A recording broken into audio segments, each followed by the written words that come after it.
Arms and the Man ********************************************************************************************************************************************************************************************************************************************************************************************************************************************************************George Bernard Shaw Contents Introduction Arms and the Man Act I Act 2 Act 3 Introduction to the Irreverent, and which of us will claim entire exemption from that comfortable classification?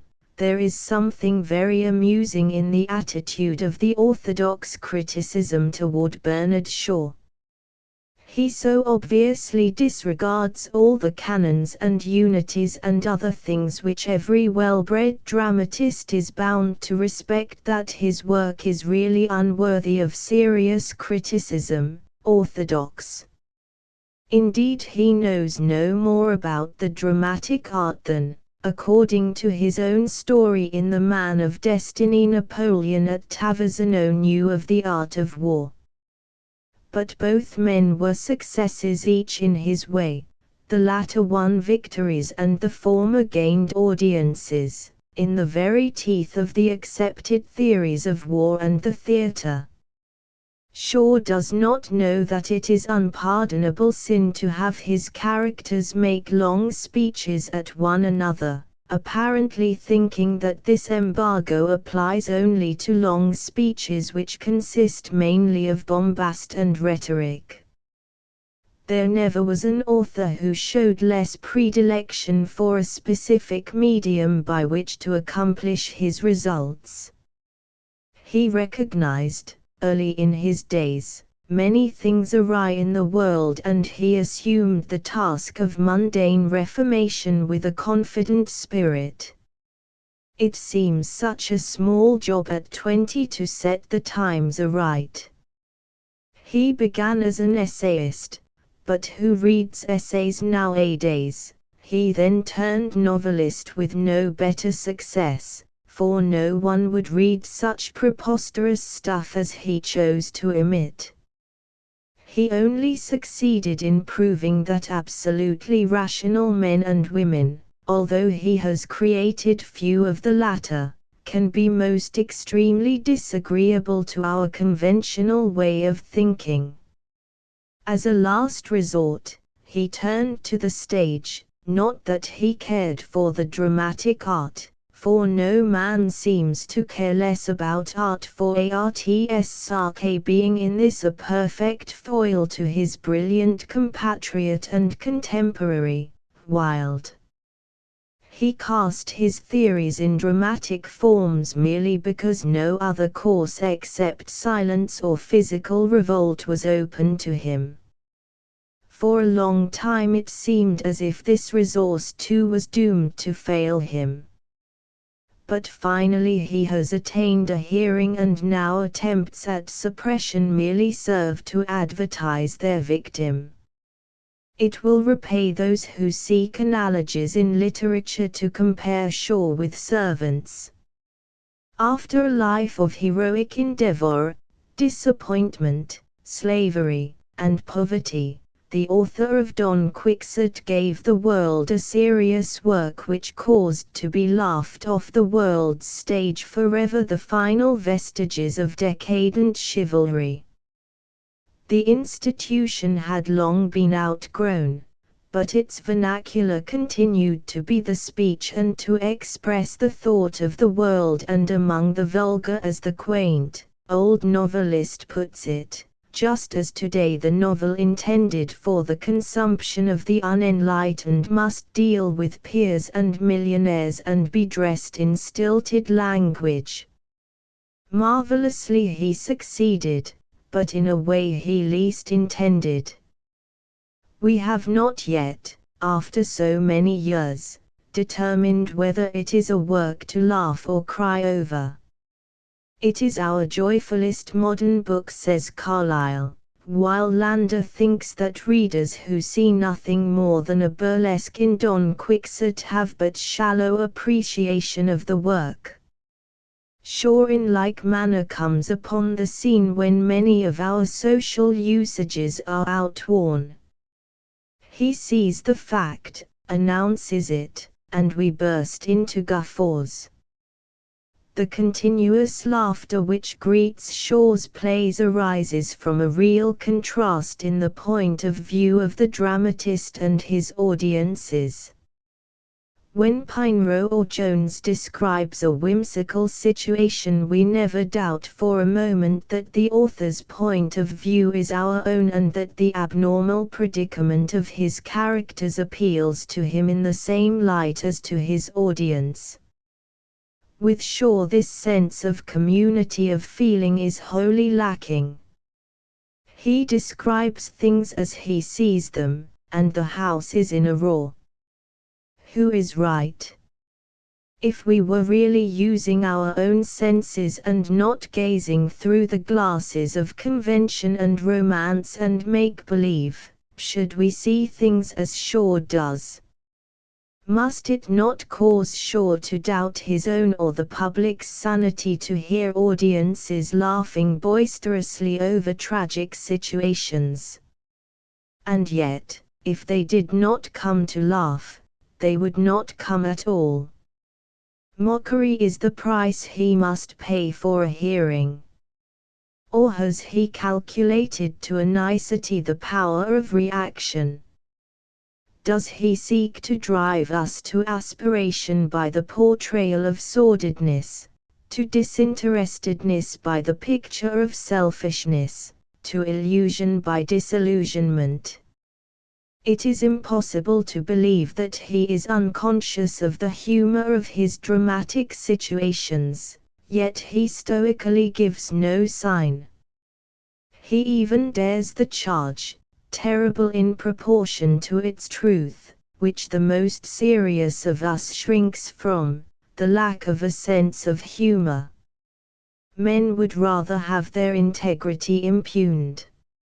In Arms and the Man, the subject which occupies the dramatist's attention is that survival of barbarity, militarism, which raises its horrid head from time to time to cast a doubt on the reality of our civilization. No more hoary superstition survives than that the donning of a uniform changes the nature of the wearer. This notion pervades society to such an extent that when we find some soldiers placed upon the stage acting rationally, our conventionalized senses are shocked. The only men who have no illusions about war are those who have recently been there, and, of course, Mr. Shaw, who has no illusions about anything. It is hard to speak too highly of Candida. No equally subtle and incisive study of domestic relations exists in the English drama. One has to turn to George Meredith's The Egoist to find such character dissection. The central note of the play is, that with the true woman, weakness which appeals to the maternal instinct is more powerful than strength which offers protection. Candida is quite unpoetic, as, indeed, with rare exceptions, women are prone to be. They have small delight in poetry, but are the stuff of which poems and dreams are made. The husband glorying in his strength but convicted of his weakness, the poet pitiful in his physical impotence but strong in his perception of truth, the hopelessly demoralized manufacturer, the conventional and hence emotional typist make up a group which the drama of any language may be challenged to rival.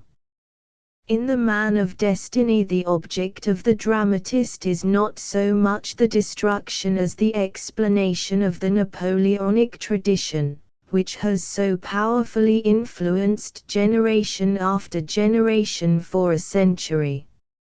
However the man may be regarded, he was a miracle. Shaw shows that he achieved his extraordinary career by suspending, for himself, the pressure of the moral and conventional atmosphere, while leaving it operative for others. Those who study this play, extravaganza, that it is, will attain a clearer comprehension of Napoleon than they can get from all the biographies. You Never Can Tell offers an amusing study of the play of social conventions. The twins illustrate the disconcerting effects of that perfect frankness which would make life intolerable. Gloria demonstrates the powerlessness of reason to overcome natural instincts. The idea that parental duties and functions can be fulfilled by the light of such knowledge as man and woman attain by intuition is brilliantly lampooned. Crampton, the father, typifies the common superstition that among the privileges of parenthood are inflexibility, tyranny, and respect, the last entirely regardless of whether it has been deserved. The waiter, William, is the best illustration of the man who knows his place that the stage has seen.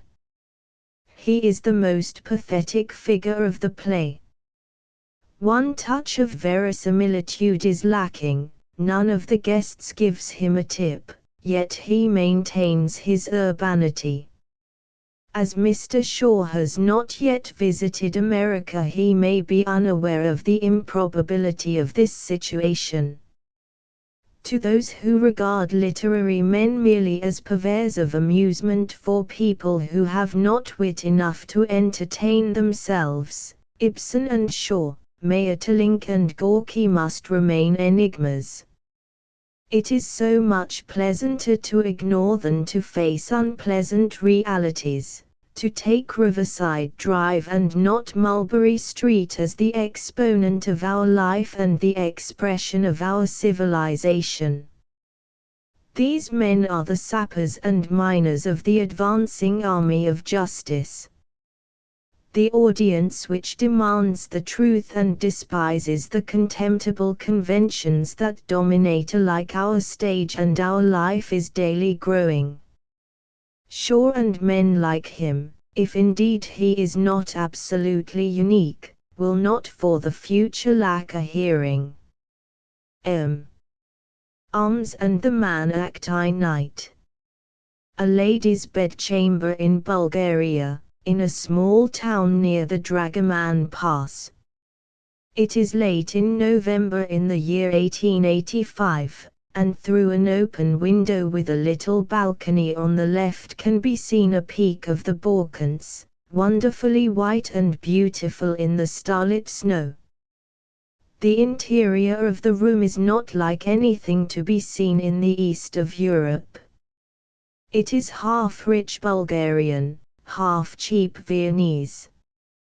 The counterpane and hangings of the bed, the window curtains, the little carpet, and all the ornamental textile fabrics in the room are oriental and gorgeous. The paper on the walls is occidental and paltry.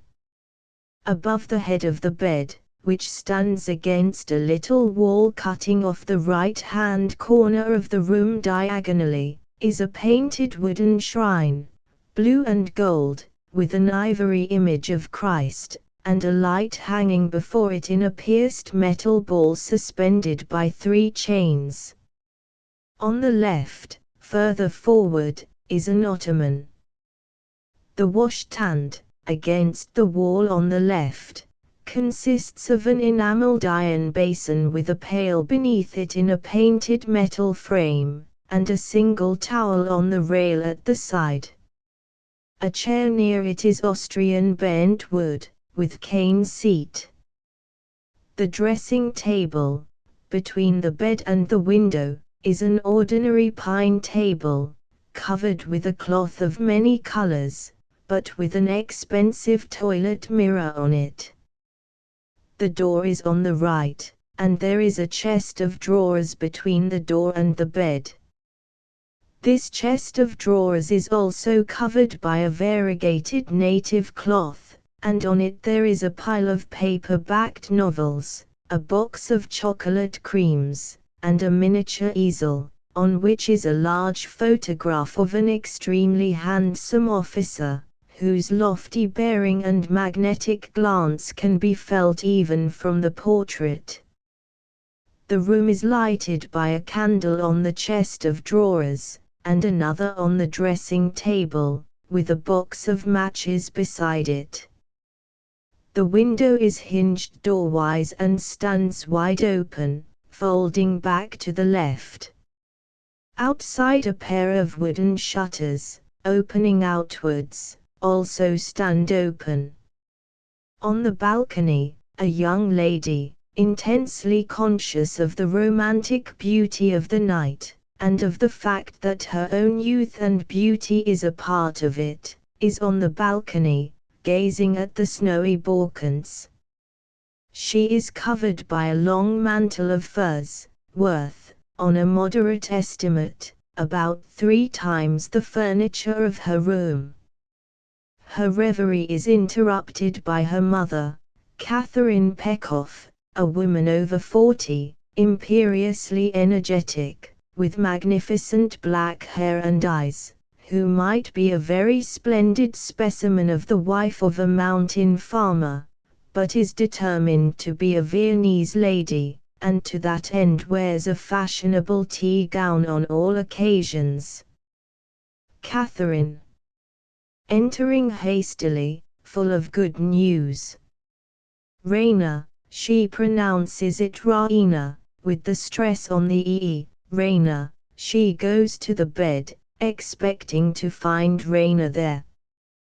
Why, where? Raina looks into the room.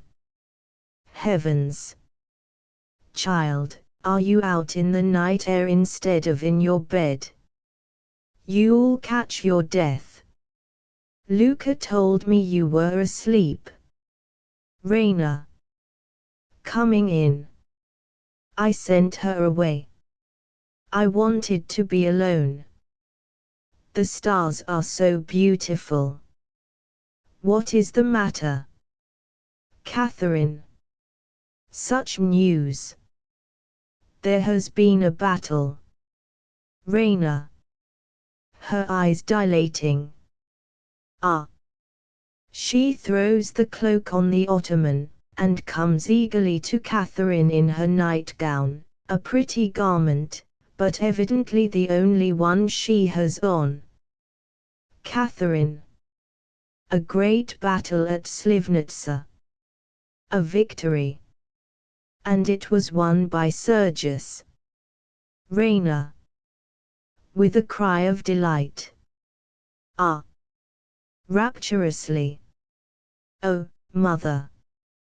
Then, with sudden anxiety, is father safe? Catherine. Of course, he sent me the news.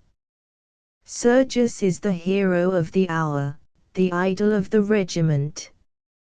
Raina. Tell me, tell me.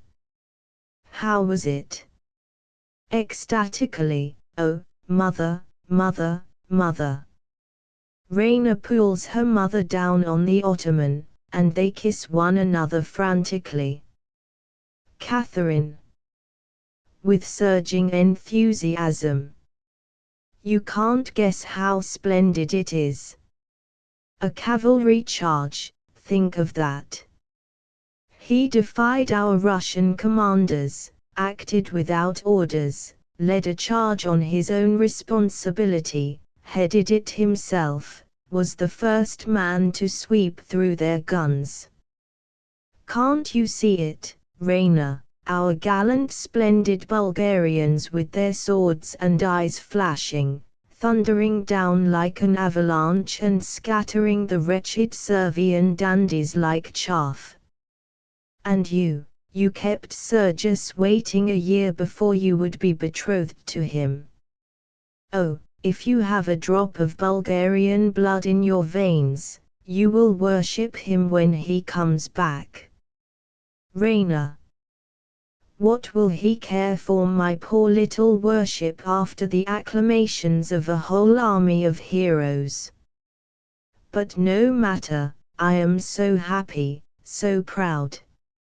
She rises and walks about excitedly. It proves that all our ideas were real after all. Catherine. Indignantly. Our ideas real? What do you mean? Raina. Our ideas of what Sergius would do, our patriotism, our heroic ideals. Oh, what faithless little creatures girls are! I sometimes used to doubt whether they were anything but dreams. When I buckled on Sergius's sword he looked so noble, it was treason to think of disillusion or humiliation or failure. And yet, quickly. Promise me you'll never tell him. Catherine. Don't ask me for promises until I know what I am promising. Raina. Well, it came into my head just as he was holding me in his arms and looking into my eyes, that perhaps we only had our heroic ideas because we are so fond of reading Byron and Pushkin, and because we were so delighted with the opera that season at Bucharest. Real life is so seldom like that, indeed never, as far as I knew it then. Remorsefully. Only think, Mother, I doubted him, I wondered whether all his heroic qualities and his soldiership might not prove mere imagination when he went into a real battle. I had an uneasy fear that he might cut a poor figure there beside all those clever Russian officers. Catherine. A poor figure. Shame on you. The Servians have Austrian officers who are just as clever as our Russians, but we have beaten them in every battle for all that. Raina. Laughing and sitting down again. Yes, I was only a prosaic little coward. Oh, to think that it was all true, that Sergius is just as splendid and noble as he looks, that the world is really a glorious world for women who can see its glory and men who can act its romance. What happiness! What unspeakable fulfillment! Ah! She throws herself on her knees beside her mother and flings her arms passionately round her. They are interrupted by the entry of Luca, a handsome, proud girl in a pretty Bulgarian peasant's dress with double apron, so defiant that her servility to Raina is almost insolent. She is afraid of Catherine, but even with her goes as far as she dares. She is just now excited like the others, but she has no sympathy for Raina's raptures and looks contemptuously at the ecstasies of the two before she addresses them. Luca. If you please, madam, all the windows are to be closed and the shutters made fast. They say there may be shooting in the streets. Raina and Catherine rise together, alarmed. The Servians are being chased right back through the pass, and they say they may run into the town. Our cavalry will be after them, and our people will be ready for them, you may be sure, now that they are running away. She goes out on the balcony and pulls the outside shutters to, then steps back into the room. Raina. I wish our people were not so cruel. What glory is there in killing wretched fugitives? Catherine. Businesslike, her housekeeping instincts aroused. I must see that everything is made safe downstairs. Raina.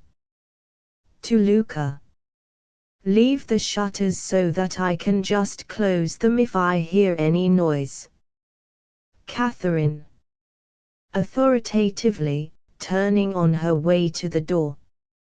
Oh, no, dear, you must keep them fastened.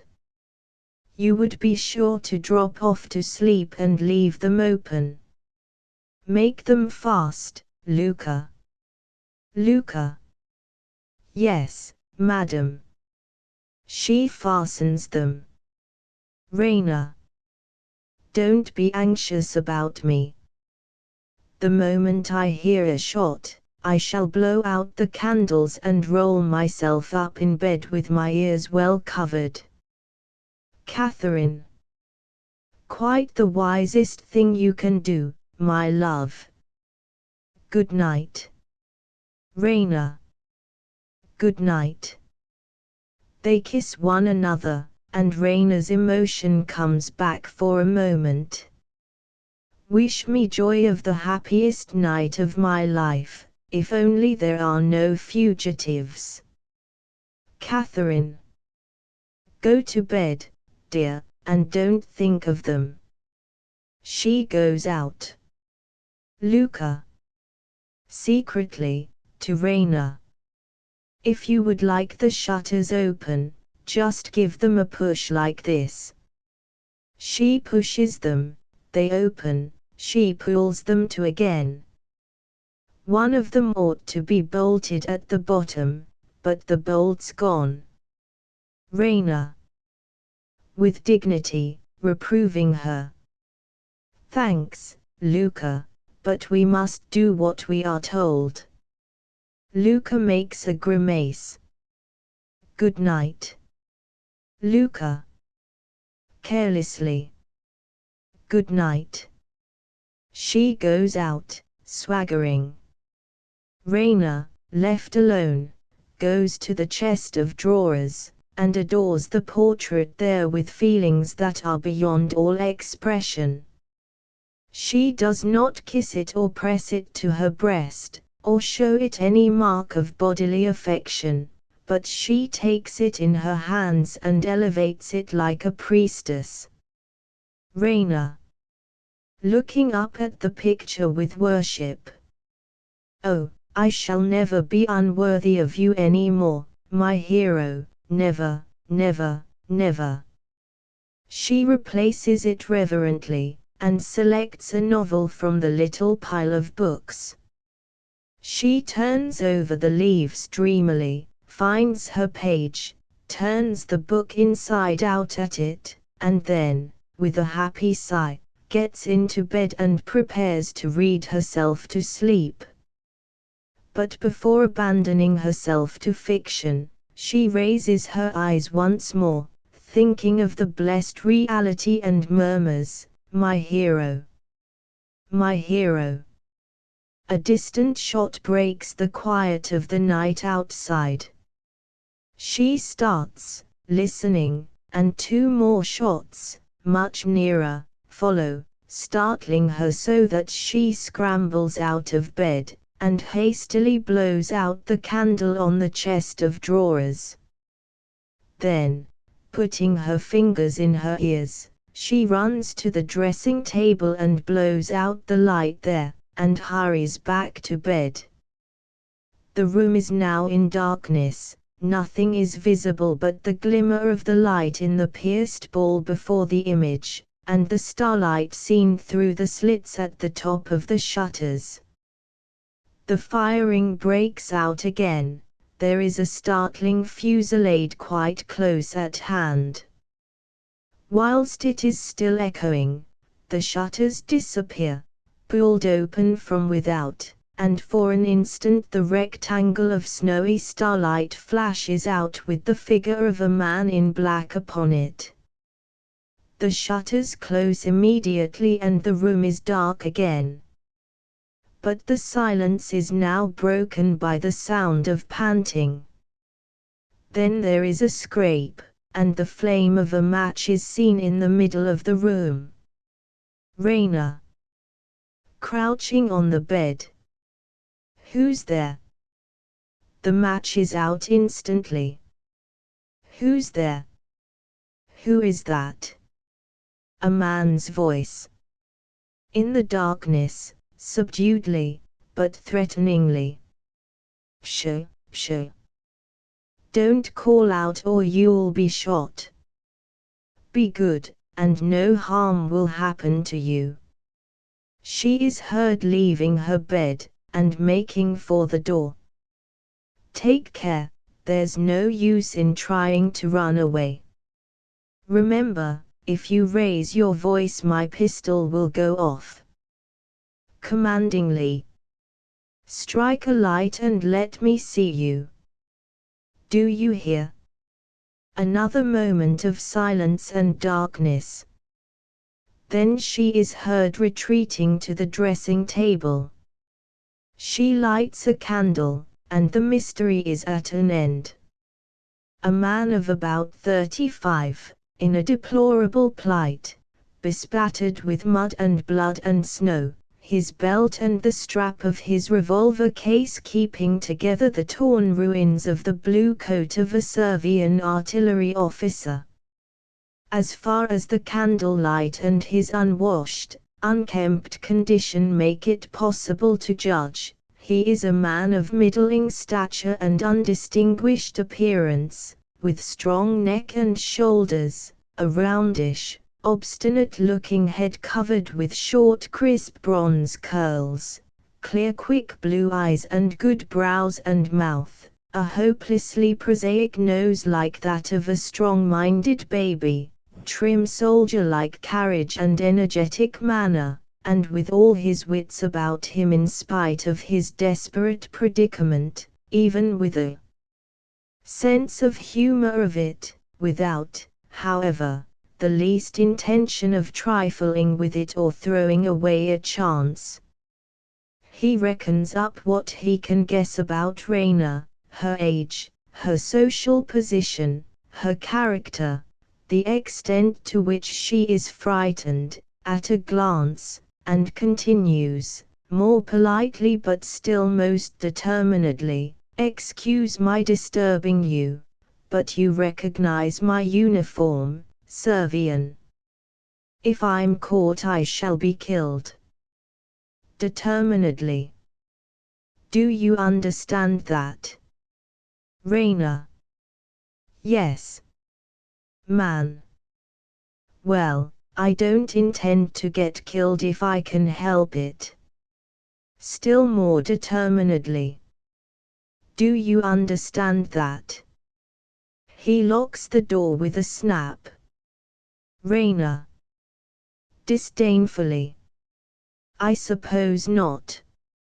She draws herself up superbly, and looks him straight in the face, saying with emphasis, "Some soldiers, I know, are afraid of death." Man. With grim good humor. All of them, dear lady, all of them, believe me. It is our duty to live as long as we can, and kill as many of the enemy as we can. Now if you raise an alarm, Raina. Cutting him short. You will shoot me. How do you know that I am afraid to die? Man. Cunningly. Ah, but suppose I don't shoot you, what will happen then? Why, a lot of your cavalry, the greatest blackguards in your army, will burst into this pretty room of yours and slaughter me here like a pig, for I'll fight like a demon. They shan't get me into the street to amuse themselves with, I know what they are. Are you prepared to receive that sort of company in your present undress? Raina, suddenly conscious of her nightgown, instinctively shrinks and gathers it more closely about her. He watches her, and adds, pitilessly, "It's rather scanty, eh?" She turns to the Ottoman. He raises his pistol instantly, and cries, "Stop!" She stops. Where are you going? Raina. With dignified patience. Only to get my cloak. Man. Darting to the Ottoman and snatching the cloak. a good idea. No, I'll keep the cloak, and you will take care that nobody comes in and sees you without it. This is a better weapon than the pistol. He throws the pistol down on the ottoman. Raina revolted. It is not the weapon of a gentleman. Man. It's good enough for a man with only you to stand between him and death. As they look at one another for a moment, Raina hardly able to believe that even a Servian officer can be so cynically and selfishly unchivalrous, they are startled by a sharp fusillade in the street. The chill of imminent death hushes the man's voice as he adds, "Do you hear? If you are going to bring those scoundrels in on me, you shall receive them as you are." Raina meets his eye with unflinching scorn. Suddenly he starts, listening. There is a step outside. Someone tries the door, and then knocks hurriedly and urgently at it. Raina looks at the man, breathless. He throws up his head with the gesture of a man who sees that it is all over with him, and, dropping the manner which he has been assuming to intimidate her, flings the cloak to her, exclaiming, sincerely and kindly, "No use, I'm done for. Quick! Wrap yourself up, they're coming." Raina, catching the cloak eagerly. "Oh, thank you." She wraps herself up with great relief. He draws his saber and turns to the door, waiting. Luca. Outside, knocking. My lady, my lady. Get up, quick, and open the door." Raina. Anxiously. What will you do? Man. Grimly. Never mind. Keep out of the way. It will not last long. Raina. Impulsively. I'll help you. Hide yourself, oh, hide yourself, quick, behind the curtain. She seizes him by a torn strip of his sleeve, and pulls him towards the window. Man. Yielding to her. There is just half a chance, if you keep your head. Remember, 9 soldiers out of 10 are born fools. He hides behind the curtain, looking out for a moment to say, finally, "If they find me, I promise you a fight, a devil of a fight." He disappears. Raina takes off the cloak and throws it across the foot of the bed. Then with a sleepy, disturbed air, she opens the door. Luca enters excitedly. Luca. A man has been seen climbing up the water pipe to your balcony, a Servian. The soldiers want to search for him, and they are so wild and drunk and furious. My lady says you are to dress at once. Raina. As if annoyed at being disturbed. They shall not search here. Why have they been let in? Catherine. Coming in hastily. Raina, darling, are you safe?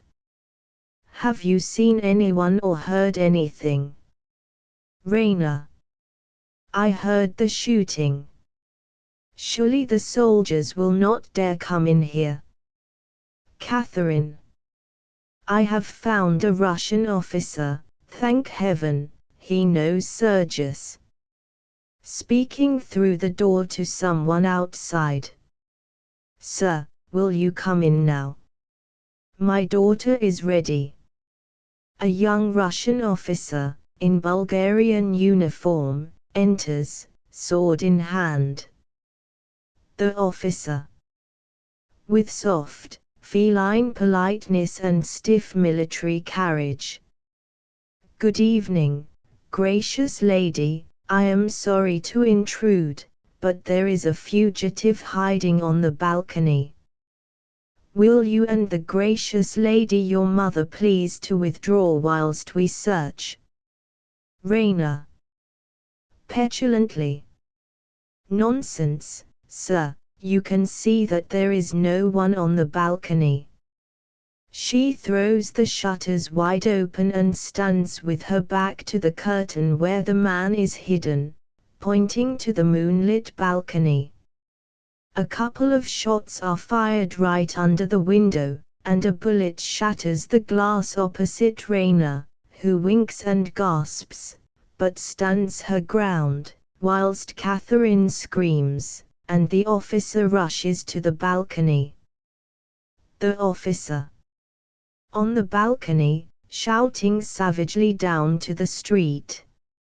Cease firing there, you fools, do you hear? Cease firing, damn you. He glares down for a moment, then turns to Raina, trying to resume his polite manner. Could anyone have got in without your knowledge? Were you asleep? Raina. No, I have not been to bed. The officer, impatiently, coming back into the room. Your neighbors have their heads so full of runaway Servians that they see them everywhere. Politely. Gracious lady, 1,000 pardons. Good night. Military bow, which Raina returns coldly. Another to Catherine, who follows him out. Raina closes the shutters. She turns and sees Luca, who has been watching the scene curiously. Raina. Don't leave my mother, Luca, whilst the soldiers are here. Luca glances at Raina, at the ottoman, at the curtain, then purses her lips secretively, laughs to herself, and goes out. Raina follows her to the door, shuts it behind her with a slam, and locks it violently. The man immediately steps out from behind the curtain, sheathing his saber, and dismissing the danger from his mind in a businesslike way. Man. A narrow shave, but a miss is as good as a mile. Dear young lady, your servant until death. I wish for your sake I had joined the Bulgarian army instead of the Servian. I am not a native Servian. Raina. Haughtily. No, you are one of the Austrians who set the Servians on to rob us of our national liberty, and who officer their army for them. We hate them. Man. Austrian. Not I don't hate me, dear young lady. I am only a Swiss, fighting merely as a professional soldier. I joined Servia because it was nearest to me. Be generous, you've beaten us hollow.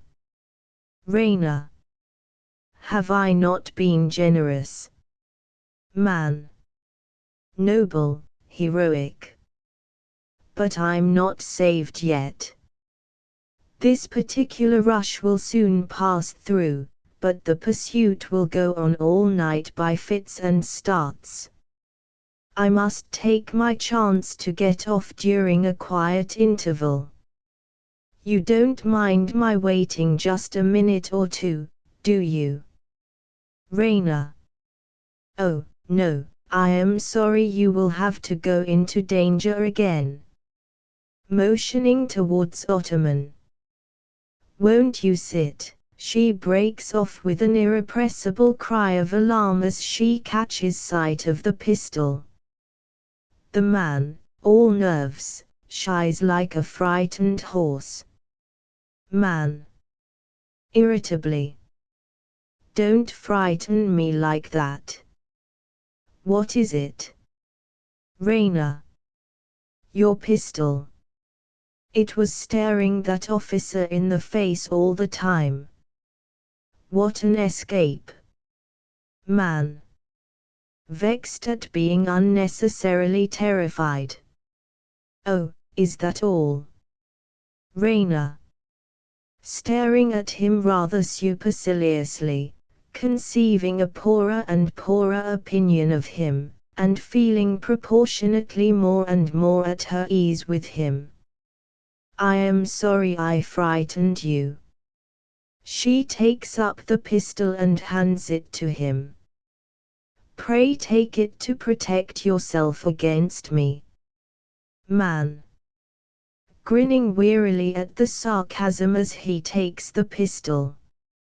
No use, dear young lady, there's nothing in it. It's not loaded. He makes a grimace at it, and drops it disparagingly into his revolver case. Raina. Load it by all means. Man. I've no ammunition. What use are cartridges in battle? I always carry chocolate instead, and I finished the last cake of that yesterday. Raina. Outraged in her most cherished ideals of manhood. Chocolate. Do you stuff your pockets with sweets, like a schoolboy, even in the field? Man. Yes. Isn't it contemptible? Raina stares at him, unable to utter her feelings. Then she sails away scornfully to the chest of drawers, and returns with the box of confectionery in her hand. Raina. Allow me. I am sorry I have eaten them all except these. She offers him the box. Man. Ravenously. You're an angel. He gobbles the comfits. Creams. Delicious. He looks anxiously to see whether there are any more. There are none. He accepts the inevitable with pathetic good humor, and says, with grateful emotion, "Bless you, dear lady." You can always tell an old soldier by the inside of his holsters and cartridge boxes. The young ones carry pistols and cartridges, the old ones, grub. Thank you. He hands back the box. She snatches it contemptuously from him and throws it away. This impatient action is so sudden that he shies again. Ah! Don't do things so suddenly, gracious lady.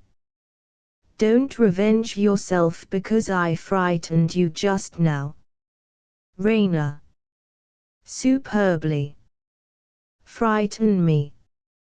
Do you know, sir, that though I am only a woman, I think I am at heart as brave as you. Man. I should think so. You haven't been under fire for 3 days as I have. I can stand 2 days without showing it much, but no man can stand 3 days, I'm as nervous as a mouse. He sits down on the ottoman, and takes his head in his hands. Would you like to see me cry? Raina. Quickly. No. Man. If you would, all you have to do is to scold me just as if I were a little boy and you my nurse. If I were in camp now they'd play all sorts of tricks on me. Raina. A little moved. I'm sorry. I won't scold you.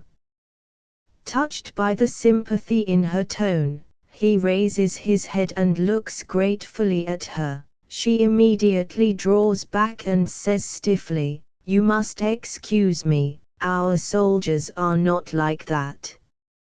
She moves away from the ottoman. Man.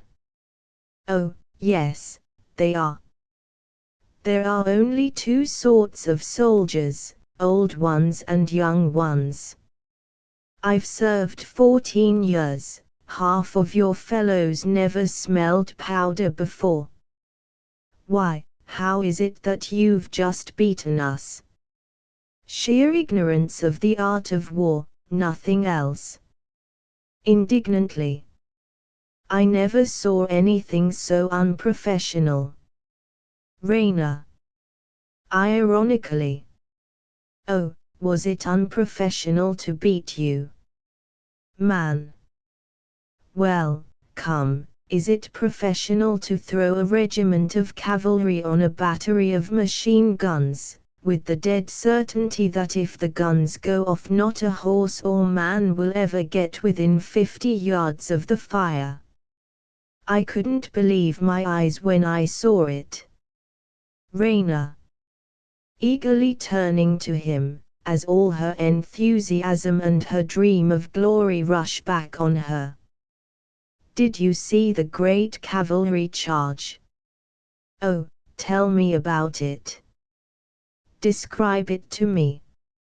Man. You never saw a cavalry charge, did you? Raina. How could I? Man. Ah, perhaps not, of course. Well, it's a funny sight. It's like slinging a handful of peas against a window pane. First one comes, then two or three close behind him, and then all the rest in a lump. Raina. Her eyes dilating as she raises her clasped hands ecstatically. Yes, first one, the bravest of the brave. Man. Prosaically. Hm. You should see the poor devil pulling at his horse. Raina. Why should he pull at his horse? Man. Impatient of so stupid a question. It's running away with him, of course. Do you suppose the fellow wants to get there before the others and be killed? Then they all come. You can tell the young ones by their wildness and their slashing. The old ones come bunched up under the number one guard. They know that they are mere projectiles, and that it's no use trying to fight. The wounds are mostly broken knees, from the horses cannoning together. Raina. Ah. But I don't believe the first man is a coward. I believe he is a hero. Man. Good-humouredly. That's what you'd have said if you'd seen the first man in the charge today. Raina. Breathless. Ah, I knew it. Tell me about him. Man. He did it like an operatic tenor, a regular handsome fellow, with flashing eyes and lovely moustache, shouting a war cry and charging like Don Quixote at the windmills. We nearly burst with laughter at him, but when the sergeant ran up as white as a sheet, and told us they'd sent us the wrong cartridges, and that we couldn't fire a shot for the next 10 minutes, we laughed at the other side of our mouths. I never felt so sick in my life, though I've been in one or two very tight places. And I hadn't even a revolver cartridge, nothing but chocolate. We'd no bayonets, nothing. Of course, they just cut us to bits. And there was Don Quixote flourishing like a drum major, thinking he'd done the cleverest thing ever known, whereas he ought to be court-martialed for it. Of all the fools ever let loose on a field of battle, that man must be the very maddest. He and his regiment simply committed suicide, only the pistol missed fire, that's all. Raina.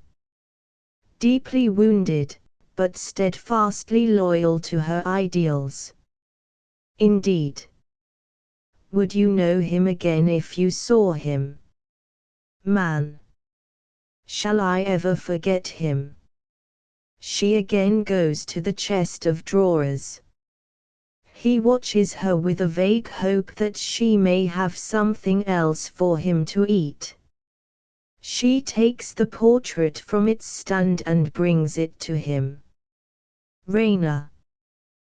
That is a photograph of the gentleman, the patriot and hero, to whom I am betrothed. Man. Looking at it. I'm really very sorry. Looking at her. Was it fair to lead me on? He looks at the portrait again. Yes, that's him, not a doubt of it. He stifles a laugh. Raina. Quickly. Why do you laugh? Man.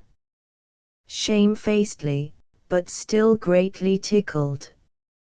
I didn't laugh, I assure you. At least I didn't mean to. But when I think of him charging the windmills and thinking he was doing the finest thing, chokes with suppressed laughter. Raina. Sternly. Give me back the portrait, sir. Man. With sincere remorse. Of course. Certainly. I'm really very sorry. She deliberately kisses it, and looks him straight in the face, before returning to the chest of drawers to replace it. He follows her, apologizing. Perhaps I'm quite wrong, you know, no doubt I am. Most likely he had got wind of the cartridge business somehow, and knew it was a safe job. Raina.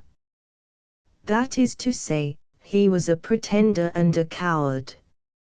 You did not dare say that before.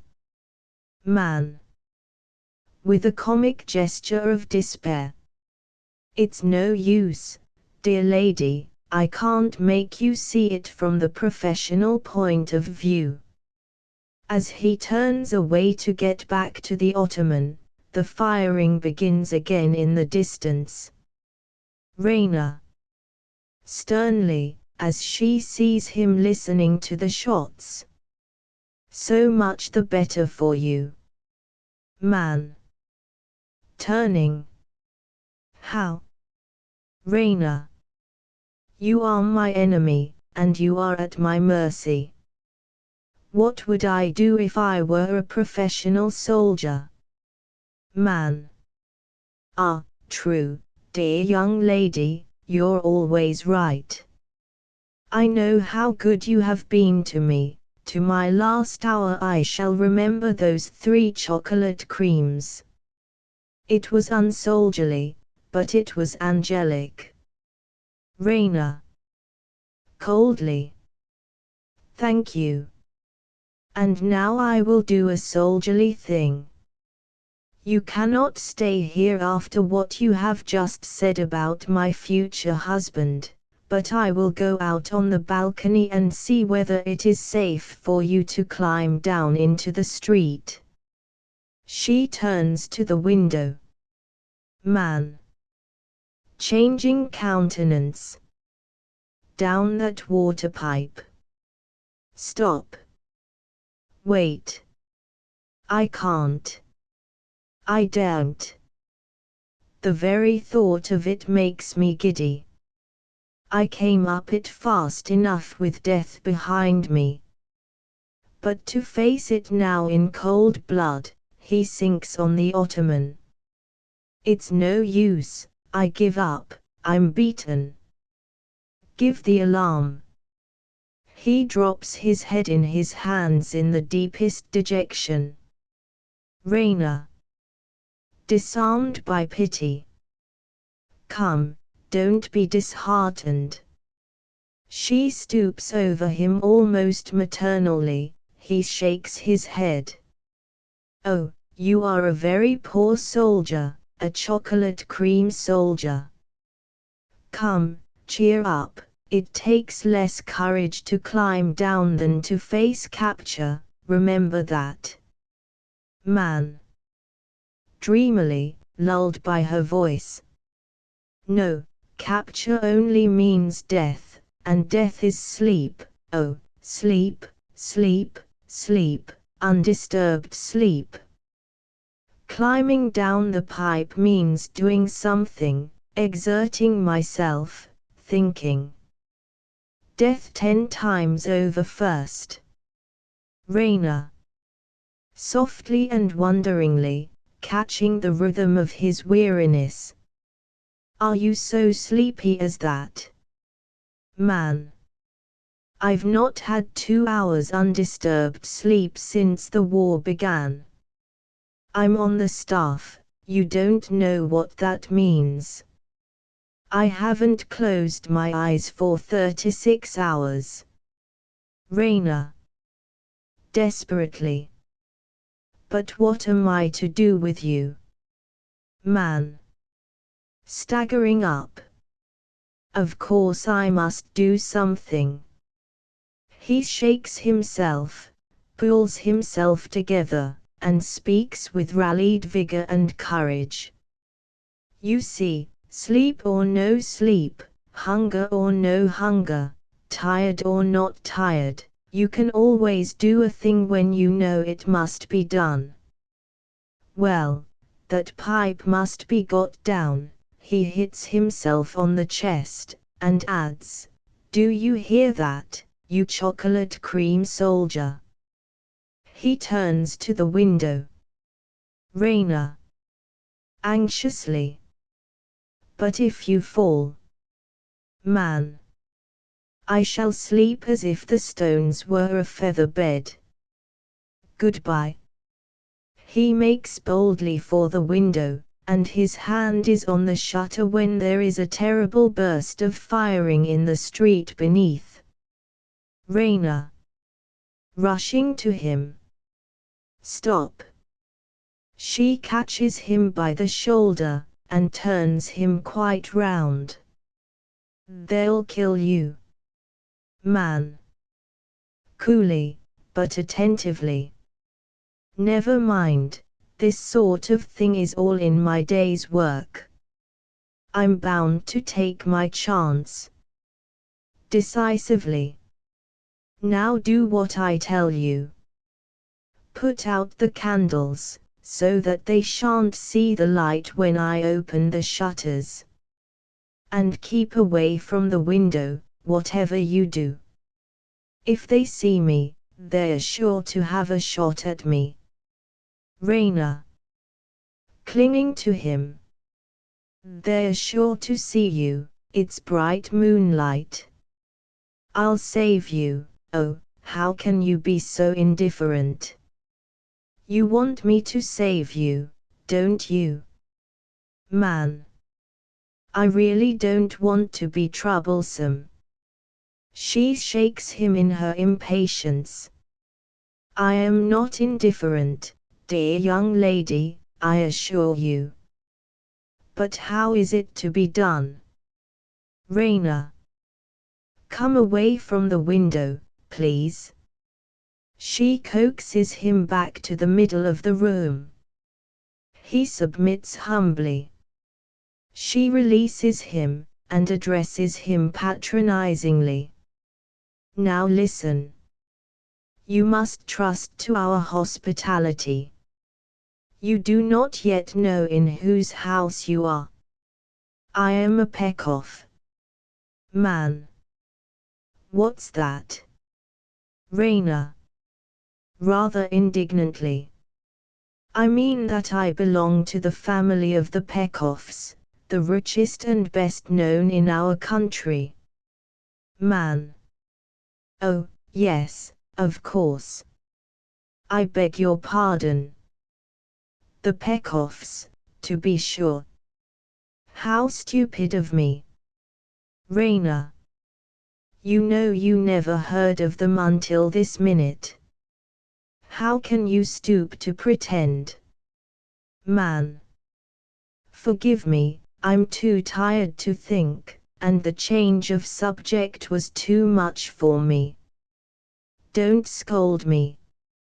Raina. I forgot. It might make you cry. He nods, quite seriously. She pouts and then resumes her patronizing tone. I must tell you that my father holds the highest command of any Bulgarian in our army. He is, proudly, a major. Man.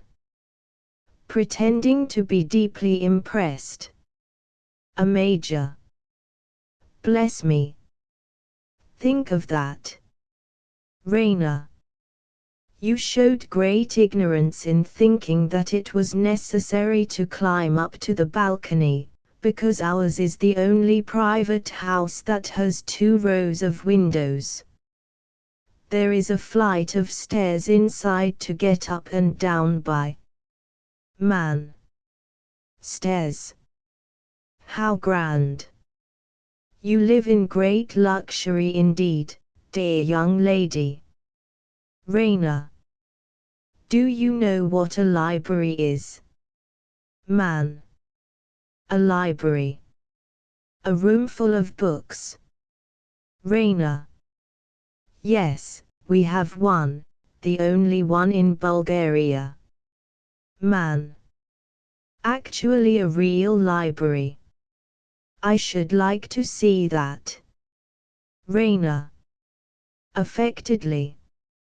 I tell you these things to show you that you are not in the house of ignorant country folk who would kill you the moment they saw your Servian uniform, but among civilized people. We go to Bucharest every year for the opera season, and I have spent a whole month in Vienna. Man. I saw that, dear young lady. I saw at once that you knew the world. Raina. Have you ever seen the opera of Anani? Man. Is that the one with the devil in it in red velvet, and a soldier's chorus? Raina. Contemptuously. No. Man. Stifling a heavy sigh of weariness. Then I don't know it. Raina. I thought you might have remembered the great scene where Anani, flying from his foes just as you are tonight, takes refuge in the castle of his bitterest enemy, an old Castilian noble. The noble refuses to give him up.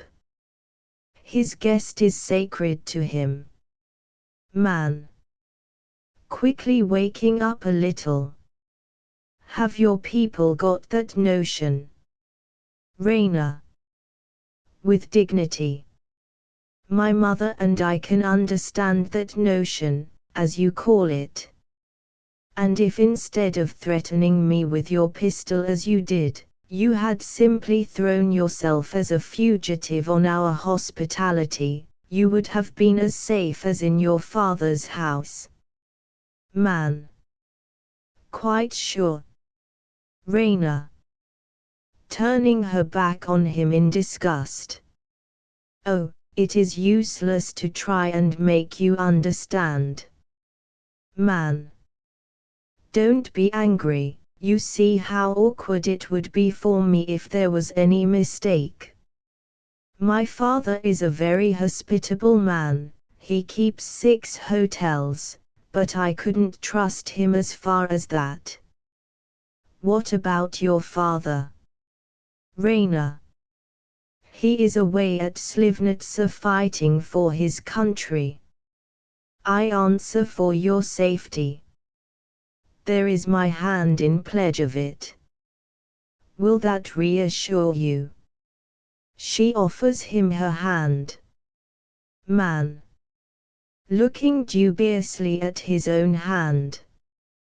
Better not touch my hand, dear young lady. I must have a wash first. Raina. Touched.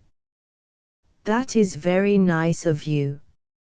I see that you are a gentleman. Man. Puzzled. Raina. You must not think I am surprised. Bulgarians of really good standing, people in our position, wash their hands nearly every day. But I appreciate your delicacy. You may take my hand. She offers it again. Man. Kissing it with his hands behind his back. Thanks, gracious young lady, I feel safe at last. And now would you mind breaking the news to your mother? I had better not stay here secretly longer than is necessary. Raina. If you will be so good as to keep perfectly still whilst I am away. Man. Certainly. He sits down on the ottoman. Raina goes to the bed and wraps herself in the fur cloak. His eyes close. She goes to the door, but on turning for a last look at him, sees that he is dropping off to sleep. Raina. At the door. You are not going asleep, are you? He murmurs inarticulately. She runs to him and shakes him. Do you hear? Wake up, you are falling asleep. Man. Falling asleep? Oh, no, not the least in the world, I was only thinking. It's all right, I'm wide awake. Raina. Severely. Will you please stand up while I am away? He rises reluctantly. All the time, mind. Man. Standing unsteadily. Certainly, certainly, you may depend on me. Raina looks doubtfully at him. He smiles foolishly. She goes reluctantly, turning again at the door, and almost catching him in the act of yawning. She goes out. Man. Drowsily. Sleep, sleep, sleep, sleep, sleep, the words trail off into a murmur. He wakes again with a shock on the point of falling. Where am I? That's what I want to know, where am I? Must keep awake.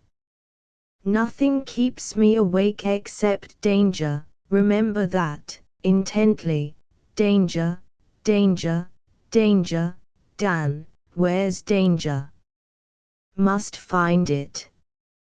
He starts vaguely around the room in search of it. What am I looking for? Sleep, danger, don't know. He stumbles against the bed. Ah, yes, now I know. All right now. I'm to go to bed, but not to sleep, be sure not to sleep, because of danger. Not to lie down, either, only sit down. He sits on the bed. A blissful expression comes into his face. Ah! With a happy sigh he sinks back at full length, lifts his boots into the bed with a final effort, and falls fast asleep instantly. Catherine comes in, followed by Raina. Raina. Looking at the ottoman. He's gone. I left him here. Catherine. Here. Then he must have climbed down from the Raina. Seeing him. Oh! She points. Catherine. Scandalized. Well. She strides to the left side of the bed, Raina following and standing opposite her on the right. He's fast asleep. The brute. Raina. Anxiously. Pshaw. Catherine. Shaking him. Sir. Shaking him again, harder. Sir. Vehemently shaking very bad. Sir. Raina. Catching her arm. Don't, Mama, the poor dear is worn out. Let him sleep. Catherine. Letting him go and turning amazed to Raina. The poor dear. Raina. She looks sternly at her daughter. The man sleeps profoundly. Act 2, the 6th of March, 1886. In the garden of Major Peckoff's house. It is a fine spring morning, and the garden looks fresh and pretty. Beyond the paling the tops of a couple of minarets can be seen, showing that there is a valley there, with the little town in it. A few miles further the Balkan Mountains rise and shut in the view. Within the garden the side of the house is seen on the right, with a garden door reached by a little flight of steps. On the left the stable yard, with its gateway, encroaches on the garden. There are fruit bushes along the paling and house, covered with washing hung out to dry. A path runs by the house, and rises by 2 steps at the corner where it turns out of the right along the front. In the middle a small table, with 2 bent wood chairs at it, is laid for breakfast with Turkish coffee pot, cups, rolls, etc., but the cups have been used and the bread broken. There is a wooden garden seat against the wall on the left. Luca, smoking a cigarette, is standing between the table and the house, turning her back with angry disdain on a manservant who is lecturing her. He is a middle-aged man of cool temperament and low but clear and keen intelligence, with the complacency of the servant who values himself on his rank in servility, and the imperturbability of the accurate calculator who has no illusions. He wears a white Bulgarian costume jacket with decorated border, sash, wide knickerbockers, and decorated gaiters. His head is shaved up to the crown, giving him a high Japanese forehead. His name is Nicola. Nicola. Be warned in time, Luca, mend your manners. I know the mistress. She is so grand that she never dreams that any servant could dare to be disrespectful to her, but if she once suspects that you are defying her, out you go. Luca. I do defy her. I will defy her. What do I care for her? Nicola. If you quarrel with the family, I never can marry you. It's the same as if you quarreled with me. Luca. You take her part against me, do you? Nicola. Sedately. I shall always be dependent on the goodwill of the family. When I leave their service and start a shop in Sofia, their custom will be half my capital, their bad word would ruin me. Luca. You have no spirit. I should like to see them dare say a word against me. Nicola. Pityingly. I should have expected more sense from you, Luca. But you're young, you're young. Luca. Yes, and you like me the better for it, don't you? But I know some family secrets they wouldn't care to have told, young as I am. Let them quarrel with me if they dare. Nicola. With compassionate superiority. Do you know what they would do if they heard you talk like that? Luca. What could they do? Nicola. Discharge you for untruthfulness. Who would believe any stories you told after that? Who would give you another situation? Who in this house would dare be seen speaking to you ever again? How long would your father be left on his little farm? She impatiently throws away the end of her cigarette, and stamps on it. Child, you don't know the power such high people have over the like of you and me when we try to rise out of our poverty against them. He goes close to her and lowers his voice. Look at me, 10 years in their service. Do you think I know no secrets? I know things about the mistress that she wouldn't have the master know for 1,000 levers. I know things about him that she wouldn't let him hear the last of for 6 months if I blabbed them to her. I know things about Raina that would break off her match with Sergius if, Luca. Turning on him quickly. How do you know? I never told you. Nicola. Opening his eyes cunningly. So that's your little secret, is it? I thought it might be something like that. Well, you take my advice, and be respectful, and make the mistress feel that no matter what you know or don't know, they can depend on you to hold your tongue and serve the family faithfully. That's what they like, and that's how you'll make most out of them. Luca. With searching scorn. You have the soul of a servant, Nicola. Nicola. Complacently. Yes, that's the secret of success in service. A loud knocking with a whip handle on a wooden door, outside on the left, is heard. Male voice outside. Hollow. Hollow there. Nicola. Luca. Master. Back from the war. Nicola. Quickly. My word for it, Luca, the war's over. Off with you and get some fresh coffee.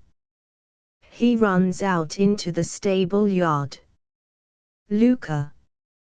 As she puts the coffee pot and the cups upon the tray, and carries it into the house. You'll never put the soul of a servant into me.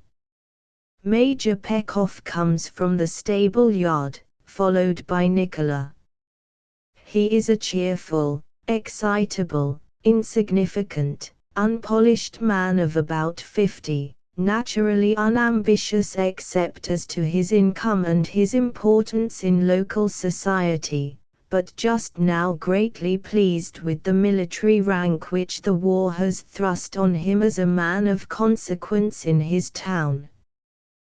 The fever of plucky patriotism which the Servian attack roused in all the Bulgarians has pulled him through the war, but he is obviously glad to be home again.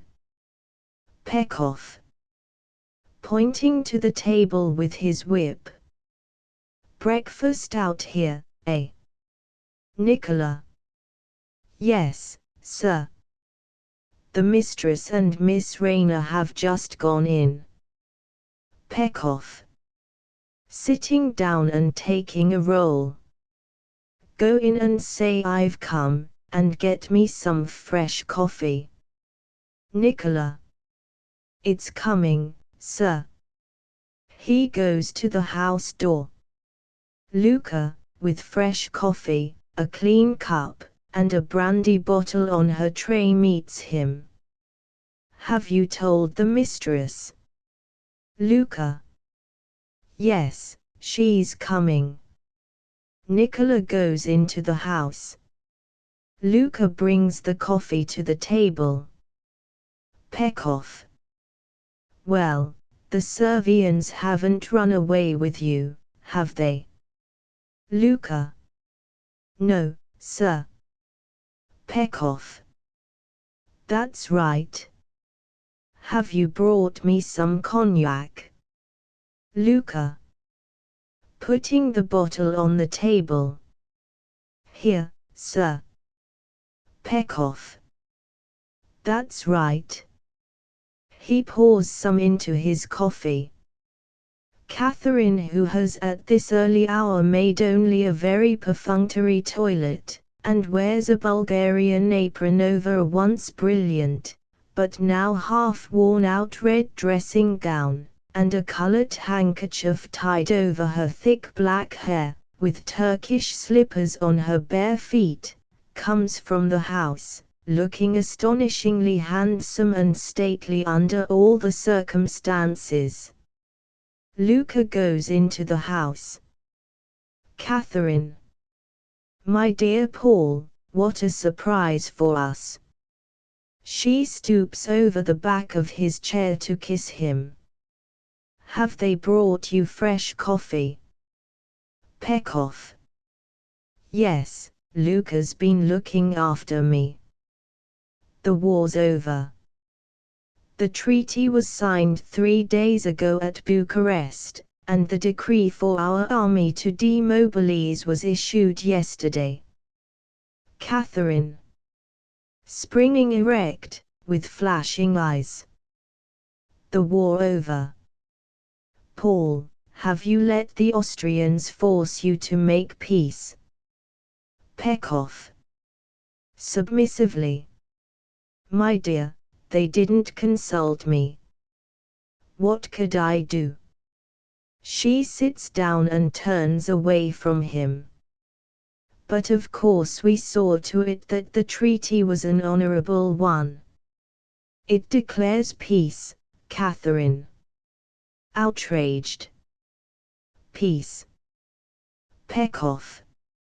Appeasing her, but not friendly relations, remember that. They wanted to put that in, but I insisted on its being struck out. What more could I do? Catherine. You could have annexed Servia and made Prince Alexander Emperor of the Balkans. That's what I would have done. Pekoff. I don't doubt it in the least, my dear. But I should have had to subdue the whole Austrian Empire first, and that would have kept me too long away from you. I missed you greatly. Catherine. Relenting. Stretches her hand affectionately across the table to squeeze his. Pekoff. And how have you been, my dear? Catherine. Oh, my usual sore throats, that's all. Pekoff. With conviction. That comes from washing your neck every day. I've often told you so. Catherine. Nonsense, Paul. Pekoff. Over his coffee and cigarette. I don't believe in going too far with these modern customs. All this washing can't be good for the health, it's not natural.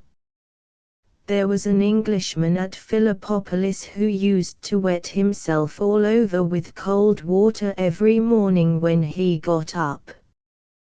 Disgusting. It all comes from the English, their climate makes them so dirty that they have to be perpetually washing themselves. Look at my father, he never had a bath in his life, and he lived to be 98, the healthiest man in Bulgaria. I don't mind a good wash once a week to keep up my position, but once a day is carrying the thing to a ridiculous extreme. Catherine. You are a barbarian at heart still, Paul. I hope you behaved yourself before all those Russian officers. Pekov. I did my best. I took care to let them know that we had a library. Catherine. Ah, but you didn't tell them that we have an electric bell in it. I have had one put up. Pekov. What's an electric bell? Catherine. You touch a button, something tinkles in the kitchen, and then Nicola comes up. Pekov. Why not shout for him? Catherine. Civilized people never shout for their servants. I've learned that while you were away. Pekov. Well, I'll tell you something I've learnt, too. Civilized people don't hang out their washing to dry where visitors can see it, so you'd better have all that, indicating the clothes on the bushes, put somewhere else. Catherine. Oh, that's absurd, Paul. I don't believe really refined people notice such things. Someone is heard knocking at the stable gates. Pekov. There's Sergius. Shouting. Hollow, Nicola. Catherine. Oh, don't shout, Paul, it really isn't nice. Pekov. Bosh. He shouts louder than before. Nicola. Nicola. Appearing at the house door. Yes, sir. Pekov. If that is Major Saranov, bring him round this way. He pronounces the name with the stress on the second syllable, Saranov. Nicola. Yes, sir. He goes into the stable yard. Pekov. You must talk to him, my dear, until Raina takes him off our hands. He bores my life out about our not promoting him, over my head, mind you. Catherine. He certainly ought to be promoted when he marries Raina. Besides, the country should insist on having at least one native general. Pekov. Yes, so that he could throw away whole brigades instead of regiments. It's no use, my dear, he has not the slightest chance of promotion until we are quite sure that the peace will be a lasting one. Nicola. At the gate, announcing. Major Sergius Saranov. He goes into the house and returns presently with a third chair, which he places at the table. He then withdraws.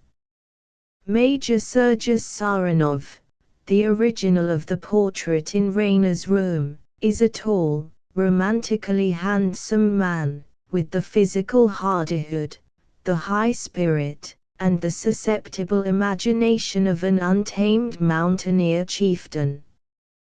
But his remarkable personal distinction is of a characteristically civilized type. The ridges of his eyebrows, curving with a ram's horn twist round the marked projections at the outer corners, his jealously observant eye, his nose, thin, keen, and apprehensive in spite of the pugnacious high bridge and large nostril, his assertive chin, would not be out of place in a Paris salon. In short, the clever, imaginative barbarian has an acute critical faculty which has been thrown into intense activity by the arrival of Western civilization in the Balkans, and the result is precisely what the advent of 19th-century thought first produced in England, to wit, Byronism.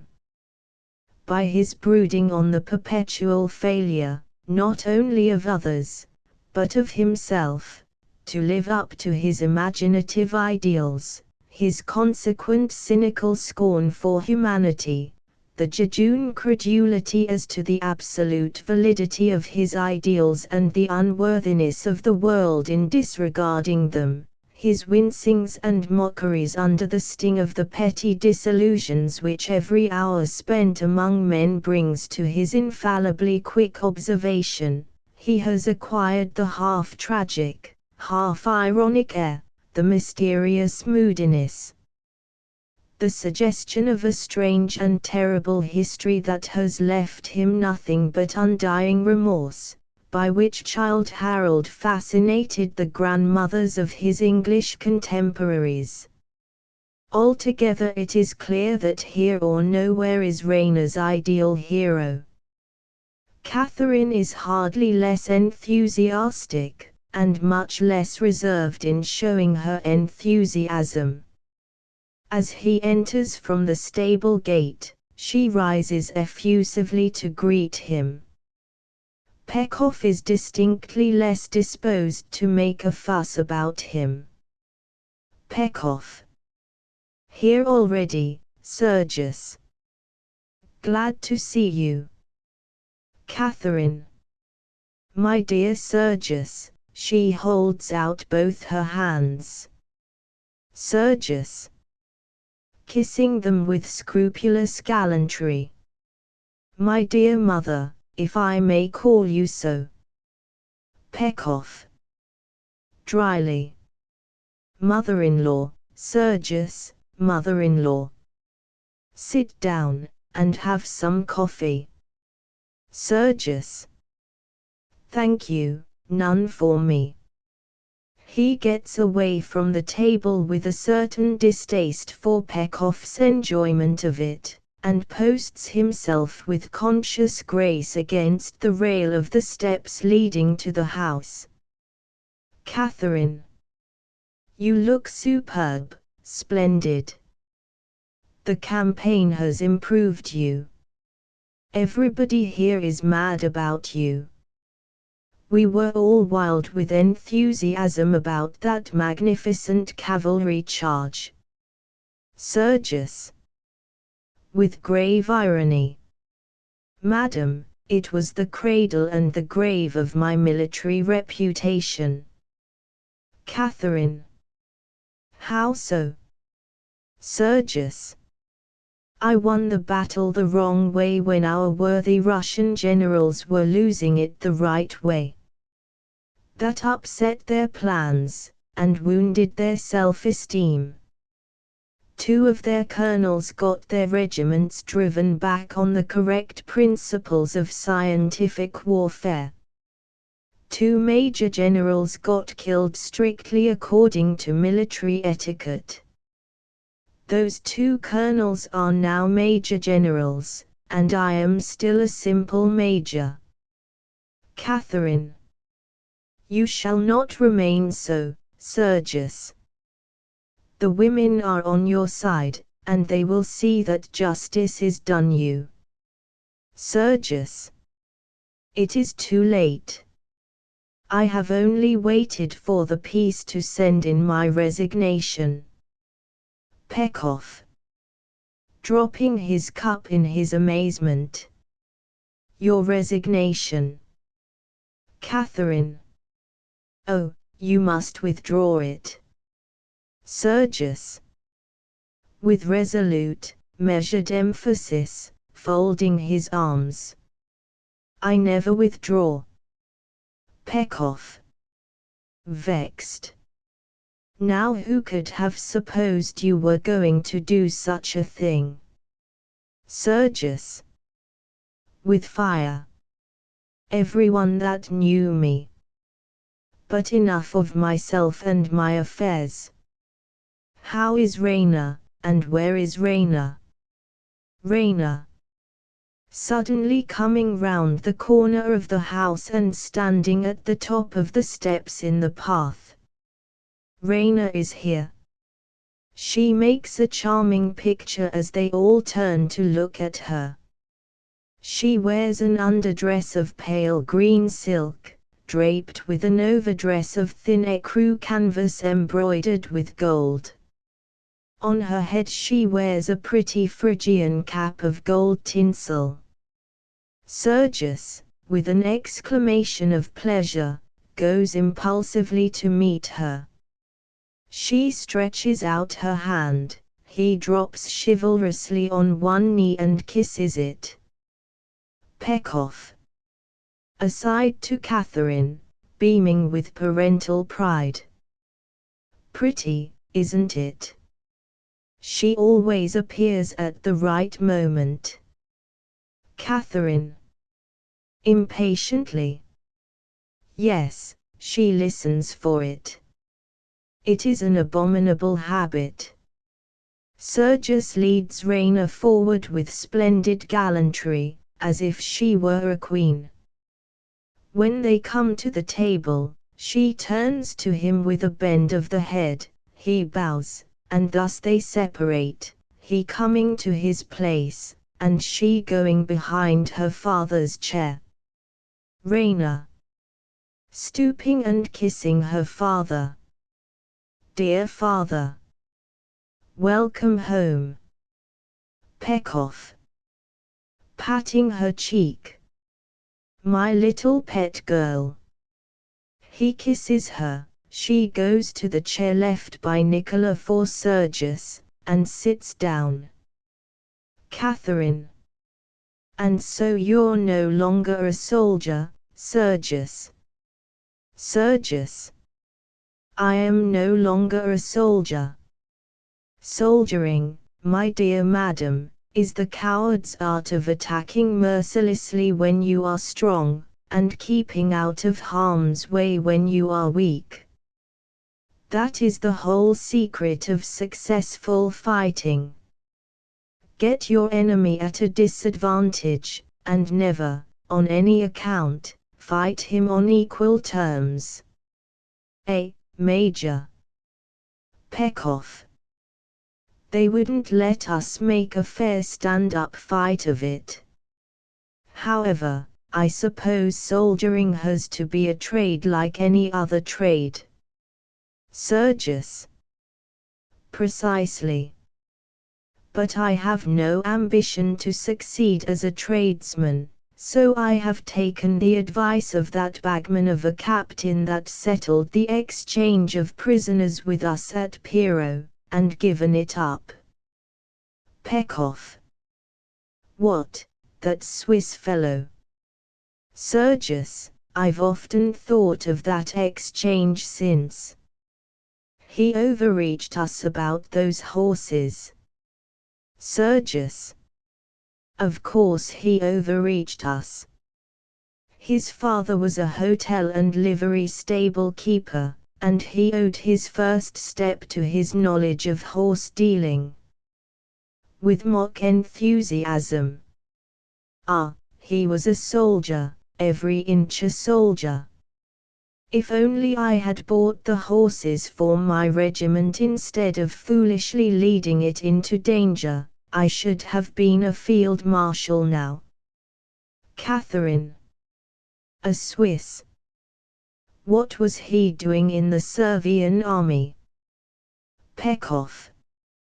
A volunteer, of course, keen on picking up his profession. Chuckling.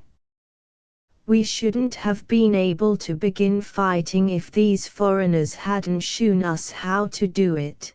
We knew nothing about it, and neither did the Servians. Igord, there'd have been no war without them. Raina. Are there many Swiss officers in the Servian army? Peck-off. No, all Austrians, just as our officers were all Russians. This was the only Swiss I came across. I'll never trust a Swiss again. He cheated us, humbugged us into giving him 50 able-bodied men for 200 confounded worn-out chargers. They weren't even eatable. Sergius. We were 2 children in the hands of that consummate soldier, Major, simply 2 innocent little children. Rainer. What was he like? Catherine. Oh, Rainer, what a silly question. Sergius. He was like a commercial traveler in uniform. Bourgeois to his boots. Pekoff. Grinning. Sergius, tell Catherine that queer story his friend told us about him, how he escaped after Slivnitsa. You remember, about his being hid by 2 women. Sergius. With bitter irony. Oh, yes, quite a romance. He was serving in the very battery I so unprofessionally charged. Being a thorough soldier, he ran away like the rest of them, with our cavalry at his heels. To escape their attentions, he had the good taste to take refuge in the chamber of some patriotic young Bulgarian lady. The young lady was enchanted by his persuasive commercial traveler's manners. She very modestly entertained him for an hour or so and then called in her mother lest her conduct should appear unmaidenly. The old lady was equally fascinated, and the fugitive was sent on his way in the morning, disguised in an old coat belonging to the master of the house, who was away at the war. Rainer. Rising with marked stateliness. Your life in the camp has made you coarse, Sergius. I did not think you would have repeated such a story before me. She turns away coldly. Catherine. Also rising. She is right, Sergius. If such women exist, we should be spared the knowledge of them. Pekoff. Pooh. Nonsense. What does it matter? Sergius. Ashamed. No, Pekoff, I was wrong. To Rainer, with earnest humility. I beg your pardon. I have behaved abominably. Forgive me, Rainer. She bows reservedly. And you, too, madam. Catherine bows graciously and sits down. He proceeds solemnly, again addressing Rainer. The glimpses I have had of the seamy side of life during the last few months have made me cynical, but I should not have brought my cynicism here, least of all into your presence, Rainer. Here, turning to the others, he is evidently about to begin a long speech when the Major interrupts him. Pekoff. Stuff and nonsense, Sergius. That's quite enough fuss about nothing. A soldier's daughter should be able to stand up without flinching to a little strong conversation. He rises. Come, it's time for us to get to business. We have to make up our minds how those 3 regiments are to get back to Philippopolis. There's no forage for them on the Sofia route. He goes towards the house. Come along. Sergius is about to follow him when Catherine rises and intervenes. Catherine. Oh, Paul, can't you spare Sergius for a few moments? Rayna has hardly seen him yet. Perhaps I can help you to settle about the regiments. Sergius. Protesting. My dear madam, impossible, you, Catherine. Stopping him playfully. You stay here, my dear Sergius, there's no hurry. I have a word or two to say to Paul. Sergius instantly bows and steps back. Now, dear, taking Pekhov's arm, come and see the electric bell. Pekhov. Oh, very well, very well. They go into the house together affectionately. Sergius, left alone with Rayna, looks anxiously at her, fearing that she may be still offended. She smiles, and stretches out her arms to him. Exit are into house, followed by Catherine. Sergius. Hastening to her, but refraining from touching her without express permission. Am I forgiven? Rayna. Placing her hands on his shoulder as she looks up at him with admiration and worship. My hero. My king. Sergius. My queen. He kisses her on the forehead with holy awe. Rayna. How I have envied you, Sergius. You have been out in the world, on the field of battle, able to prove yourself there worthy of any woman in the world, whilst I have had to sit at home inactive, dreaming, useless, doing nothing that could give me the right to call myself worthy of any man. Sergius. Dearest, all my deeds have been yours. You inspired me. I have gone through the war like a knight in a tournament with his lady looking on at him. Rayna. And you have never been absent from my thoughts for a moment. Very solemnly. Sergius, I think we two have found the higher love. When I think of you, I feel that I could never do a base deed, or think an ignoble thought. Sergius. My lady, and my saint. Clasping her reverently. Rayna. Returning his embrace.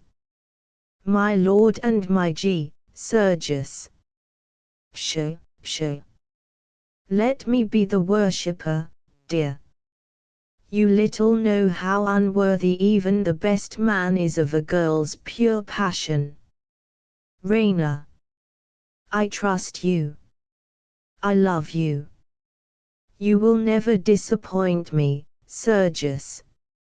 Luca is heard singing within the house. They quickly release each other. Hush. I can't pretend to talk indifferently before her, my heart is too full. Luca comes from the house with her tray. She goes to the table, and begins to clear it, with her back turned to them. I will go and get my hat, and then we can go out until lunchtime. Wouldn't you like that? Sergius. Be quick. If you are away 5 minutes, it will seem 5 hours. Rayna runs to the top of the steps and turns there to exchange a look with him and wave him a kiss with both hands.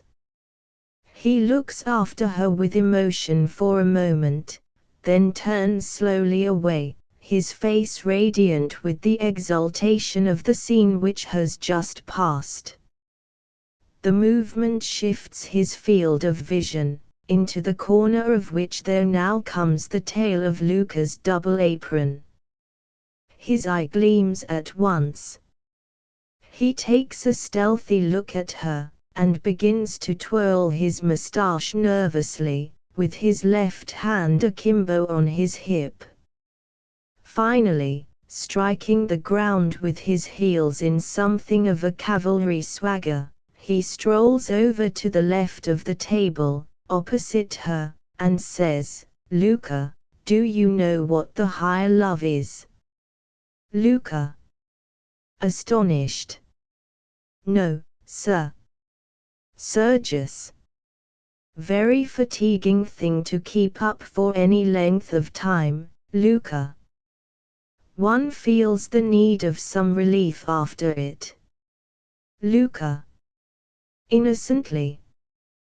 Perhaps you would like some coffee, sir.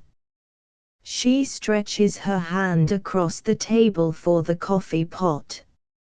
Sergius, taking her hand. Thank you, Luca.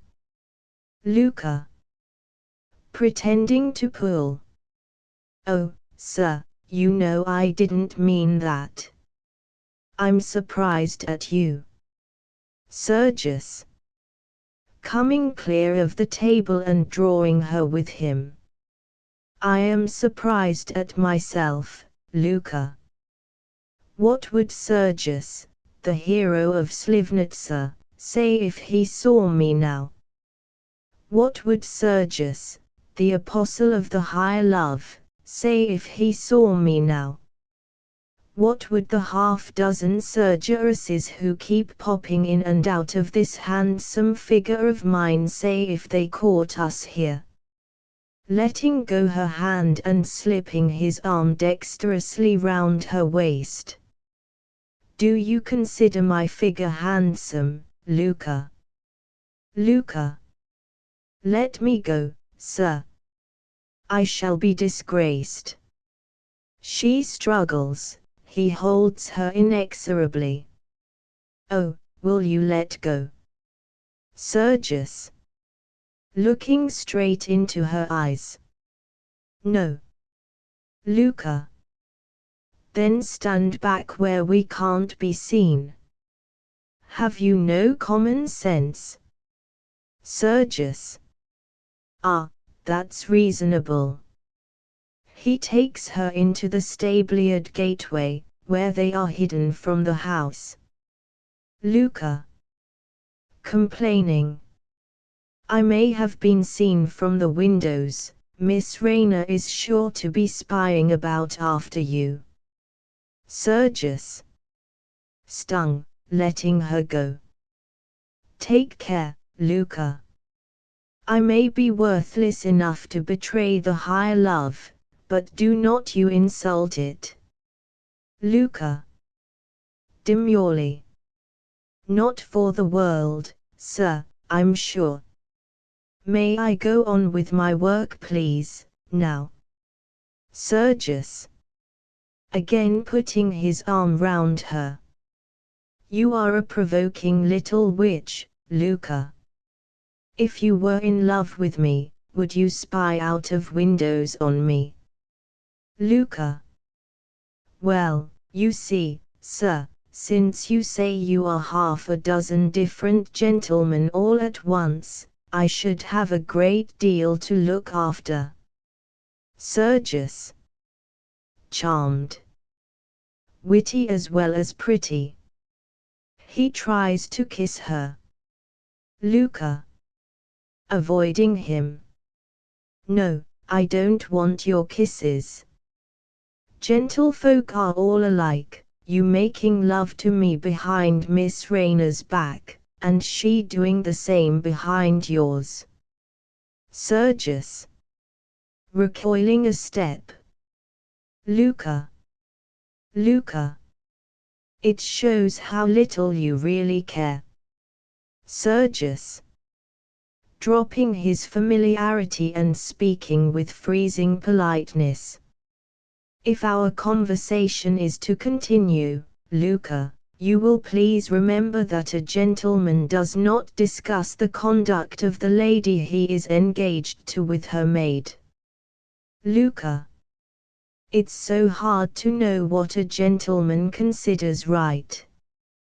I thought from your trying to kiss me that you had given up being so particular.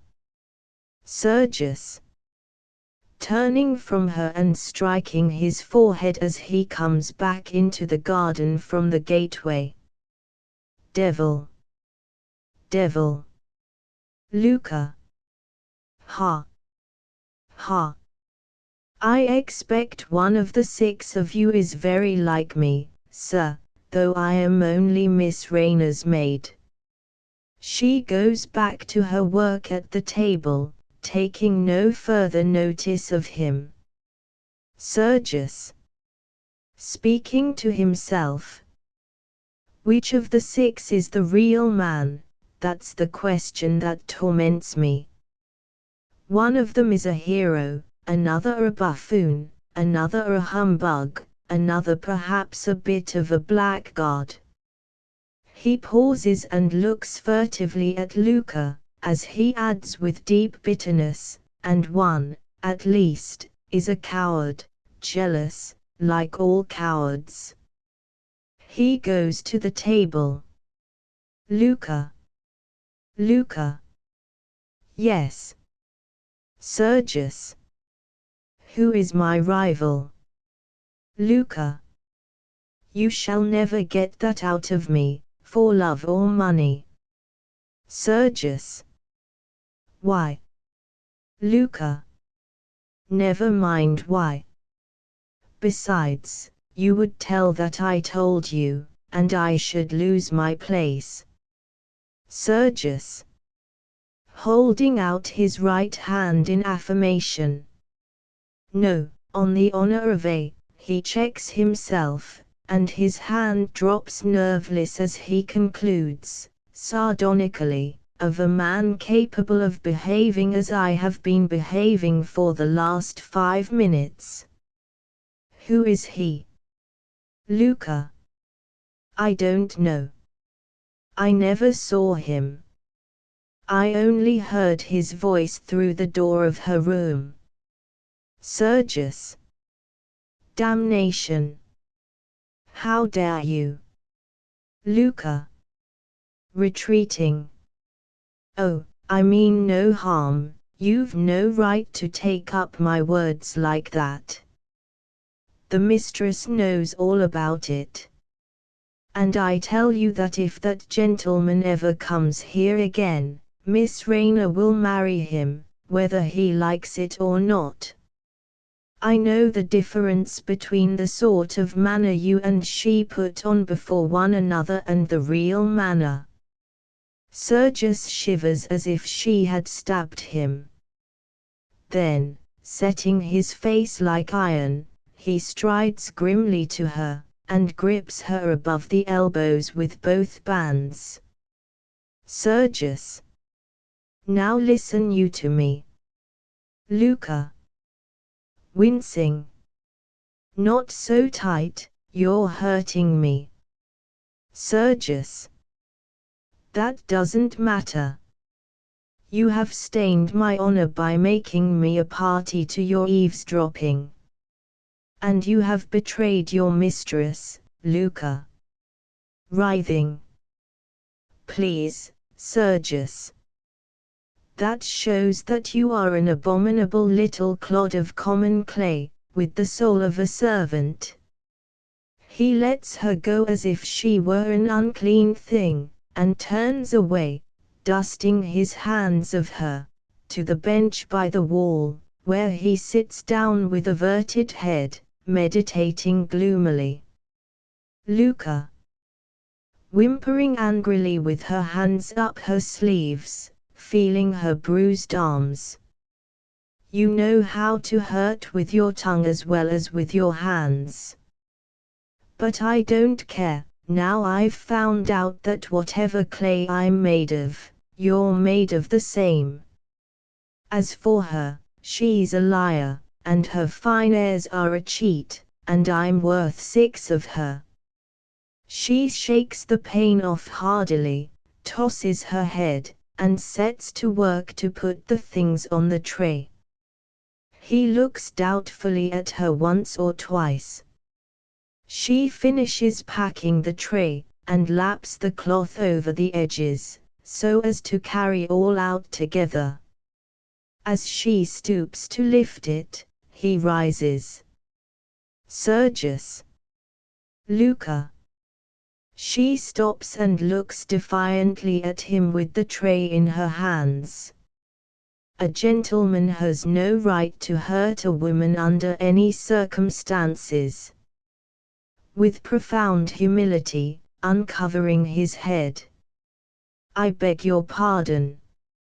Luca. That sort of apology may satisfy a lady. Of what use is it to a servant? Sergius. Thus rudely crossed in his chivalry, throws it off with a bitter laugh and says slightingly, "Oh, you wish to be paid for the hurt." He puts on his shao, and takes some money from his pocket. Luca. Her eyes filling with tears in spite of herself. No, I want my hurt made well. Sergius. Sobered by her tone. How? She rolls up her left sleeve, clasps her arm with the thumb and fingers of her right hand, and looks down at the bruise. Then she raises her head and looks straight at him. Finally, with a superb gesture she presents her arm to be kissed. Amazed, he looks at her, at the arm, at her again, hesitates, and then, with shuddering intensity, exclaims, "Sergius! Never!" and gets away as far as possible from her. Her arm drops. Without a word, and with unaffected dignity, she takes her tray, and is approaching the house when Rainer returns wearing a hat and jacket in the height of the Vienna fashion of the previous year, 1885. Luca makes way proudly for her, and then goes into the house. Rainer. I'm ready. What's the matter? Gaily. Have you been flirting with Luca? Sergius. Hastily. No, no. How can you think such a thing? Rainer. Ashamed of herself. Forgive me, dear, it was only a jest. I am so happy today. He goes quickly to her, and kisses her hand remorsefully. Catherine comes out and calls to them from the top of the steps. Catherine. Coming down to them. I am sorry to disturb you, children, but Paul is distracted over those 3 regiments. He does not know how to get them to Philippopolis, and he objects to every suggestion of mine.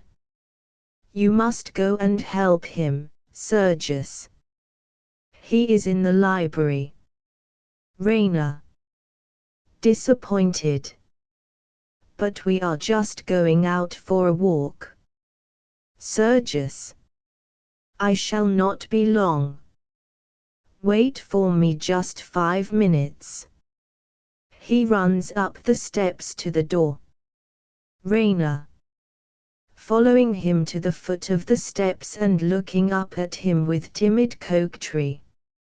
I shall go round and wait in full view of the library windows. Be sure you draw father's attention to me. If you are a moment longer than 5 minutes, I shall go in and fetch you, regiments or no regiments. Sergius. Laughing. Very well. He goes in. Rainer watches him until he is out of her sight. Then, with a perceptible relaxation of manner, she begins to pace up and down about the garden in a brown study. Catherine. Imagine their meeting that Swiss and hearing the whole story.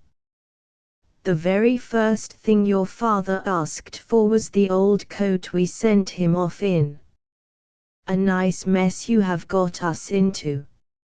Raina, gazing thoughtfully at the gravel as she walks. The little beast. Catherine. Little beast. What little beast? Raina. To go and tell. Oh, if I had him here, I'd stuff him with chocolate creams till he couldn't ever speak again. Catherine. Don't talk nonsense. Tell me the truth, Raina. How long was he in your room before you came to me? Raina. Whisking round and recommencing her march in the opposite direction. Oh, I forget. Catherine. You cannot forget. Did he really climb up after the soldiers were gone, or was he there when that officer searched the room? Raina. No. Yes, I think he must have been there then. Catherine. You think? Oh, Raina, Raina. Will anything ever make you straightforward? If Sergius finds out, it is all over between you. Raina.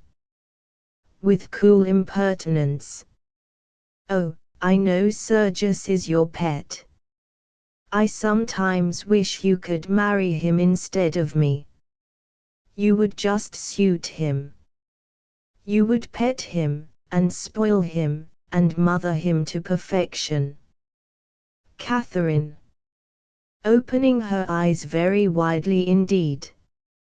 Well, upon my word. Raina. Capriciously, half to herself. I always feel a longing to do or say something dreadful to him, to shock his propriety, to scandalize the five senses out of him.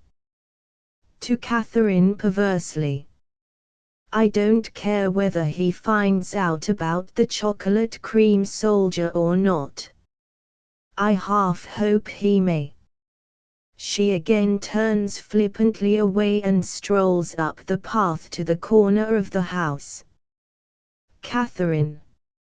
And what should I be able to say to your father, pray?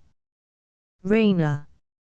Over her shoulder, from the top of the 2 steps. Oh, poor father. As if he could help himself. She turns the corner and passes out of sight. Catherine. Looking after her, her fingers itching. Oh, if you were only 10 years younger.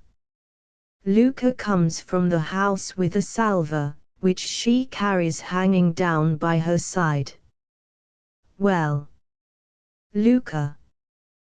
There's a gentleman just called, Madam, a Servian officer, Catherine. Flaming. A Servian. How dare he, checking herself bitterly. Oh, I forgot. We are at peace now. I suppose we shall have them calling every day to pay their compliments. Well, if he is an officer, why don't you tell your master? He is in the library with Major Saranov. Why do you come to me? Luca. But he asks for you, madam. And I don't think he knows who you are, he said, the lady of the house. He gave me this little ticket for you. She takes a card out of her bosom, puts it on the salver and offers it to Catherine. Catherine. Reading. Captain Bluntkley. That's a German name. Luca. Swiss, madam, I think. Catherine. With a bound that makes Luca jump back. Swiss. What is he like? Luca. Timidly. He has a big carpet bag, madam. Catherine. Oh, heavens, he's come to return the coat. Send him away, say we're not at home, ask him to leave his address and I'll write to him. Oh, stop, that will never do. Wait. She throws herself into a chair to think it out. Luca waits. The master and Major Saranov are busy in the library, aren't they? Luca. Yes, madam. Catherine. Decisively. Bring the gentleman out here at once. Imperatively. And be very polite to him. Don't delay. Here, impatiently snatching the salver from her, leave that here, and go straight back to him. Luca. Yes, madam. Going. Catherine. Luca. Luca. Stopping. Yes, madam. Catherine. Is the library door shut? Luca. I think so, madam. Catherine. If not, shut it as you pass through. Luca. Yes, madam. Going. Catherine. Stop. Luca stops. He will have to go out that way, indicating the gate of the stable yard. Tell Nicola to bring his bag here after him. Don't forget. Luca. Surprised. His bag. Catherine. Yes, here, as soon as possible. Vehemently. Be quick. Luca runs into the house. Catherine snatches her apron off and throws it behind a bush. She then takes up the salver and uses it as a mirror, with the result that the handkerchief tied round her head follows the apron. A touch to her hair and a shake to her dressing gown makes her presentable. Oh, how can a man be such a fool? Such a moment to select. Luca appears at the door of the house, announcing Captain Bluntschli, and standing aside at the top of the steps to let him pass before she goes in again. He is the man of the adventure in Raina's room. He is now clean, well brushed, smartly uniformed, and out of trouble, but still unmistakably the same man. The moment Luca's back is turned, Catherine swoops on him with hurried, urgent, coaxing appeal. Captain Bluntschli, I am very glad to see you, but you must leave this house at once. He raises his eyebrows. My husband has just returned, with my future son-in-law, and they know nothing. If they did, the consequences would be terrible. You are a foreigner, you do not feel our national animosities as we do. We still hate the Servians. The only effect of the peace on my husband is to make him feel like a lion balked of his prey. If he discovered our secret, he would never forgive me, and my daughter's life would hardly be safe. Will you, like the chivalrous gentleman and soldier you are, leave at once before he finds you here? Bluntschli. Disappointed, but philosophical. At once, gracious lady. I only came to thank you and return the coat you lent me. If you will allow me to take it out of my bag and leave it with your servant as I pass out, I need detain you no further. He turns to go into the house. Catherine, catching him by the sleeve. Oh, you must not think of going back that way. Coaxing him across to the stable gates. This is the shortest way out. Many thanks. So glad to have been of service to you. Goodbye. Bluntly. But my bag. Catherine. It will be sent on. You will leave me your address. Bluntly. True. Allow me. He takes out his card case, and stops to write his address, keeping Catherine in an agony of impatience. As he hands her the card, Pekoff, hatless, rushes from the house in a fluster of hospitality, followed by Sergius. Pekoff. As he hurries down the steps. My dear Captain Bluntly, Catherine. Oh heavens! She sinks on the seat against the wall. Pekoff. Too preoccupied to notice her as he shakes Bluntly's hand heartily. Those stupid people of mine thought I was out here, instead of in the library. He cannot mention the library without betraying how proud he is of it. I saw you through the window. I was wondering why you didn't come in. Saranov is with me, you remember him, don't you? Sergius. Saluting humorously, and then offering his hand with great charm of manner. Welcome, our friend the enemy. Pekoff.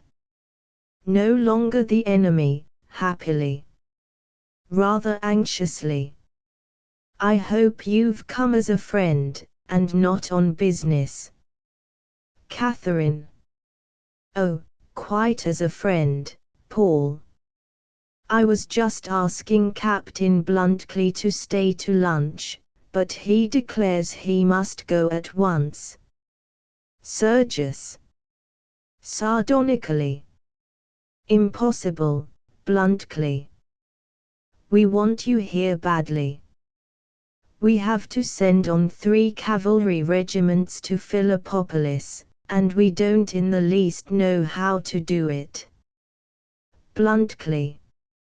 Suddenly attentive and businesslike. Philippopolis. The forage is the trouble, eh? Pekoff. Eagerly. Yes, that's it. To Sergius. He sees the whole thing at once. Bluntly. I think I can show you how to manage that. Sergius. Invaluable man. Come along. Towering over Bluntly, he puts his hand on his shoulder and takes him to the steps, Pekoff following. As Bluntly puts his foot on the first step, Raina comes out of the house. Raina. Completely losing her presence of mind. Oh, the chocolate cream soldier. Bluntly stands rigid. Sergius, amazed, looks at Raina, then at Pekoff, who looks back at him and then at his wife. Catherine. With commanding presence of mind. My dear Raina, don't you see that we have a guest here, Captain Bluntly, one of our new Servian friends? Raina bows, Bluntly bows. Raina. How silly of me. She comes down into the center of the group, between Bluntly and Pekoff. I made a beautiful ornament this morning for the ice pudding, and that stupid Nicola has just put down a pile of plates on it and spoiled it. To Bluntschli, winningly. I hope you didn't think that you were the chocolate cream soldier, Captain Bluntschli. Bluntschli. Laughing. I assure you I did. Stealing a whimsical glance at her. Your explanation was a relief. Pekoff. Suspiciously, to Raina. And since when, pray, have you taken to cooking? Catherine. Oh, whilst you were away. It is her latest fancy. Pekoff. Testily. And has Nicola taken to drinking? He used to be careful enough. First he shows Captain Bluntschli out here when he knew quite well I was in the library, and then he goes downstairs and breaks Raina's chocolate soldier. He must. At this moment Nicola appears at the top of the steps with a carpet bag. He descends, places it respectfully before Bluntschli, and waits for further orders.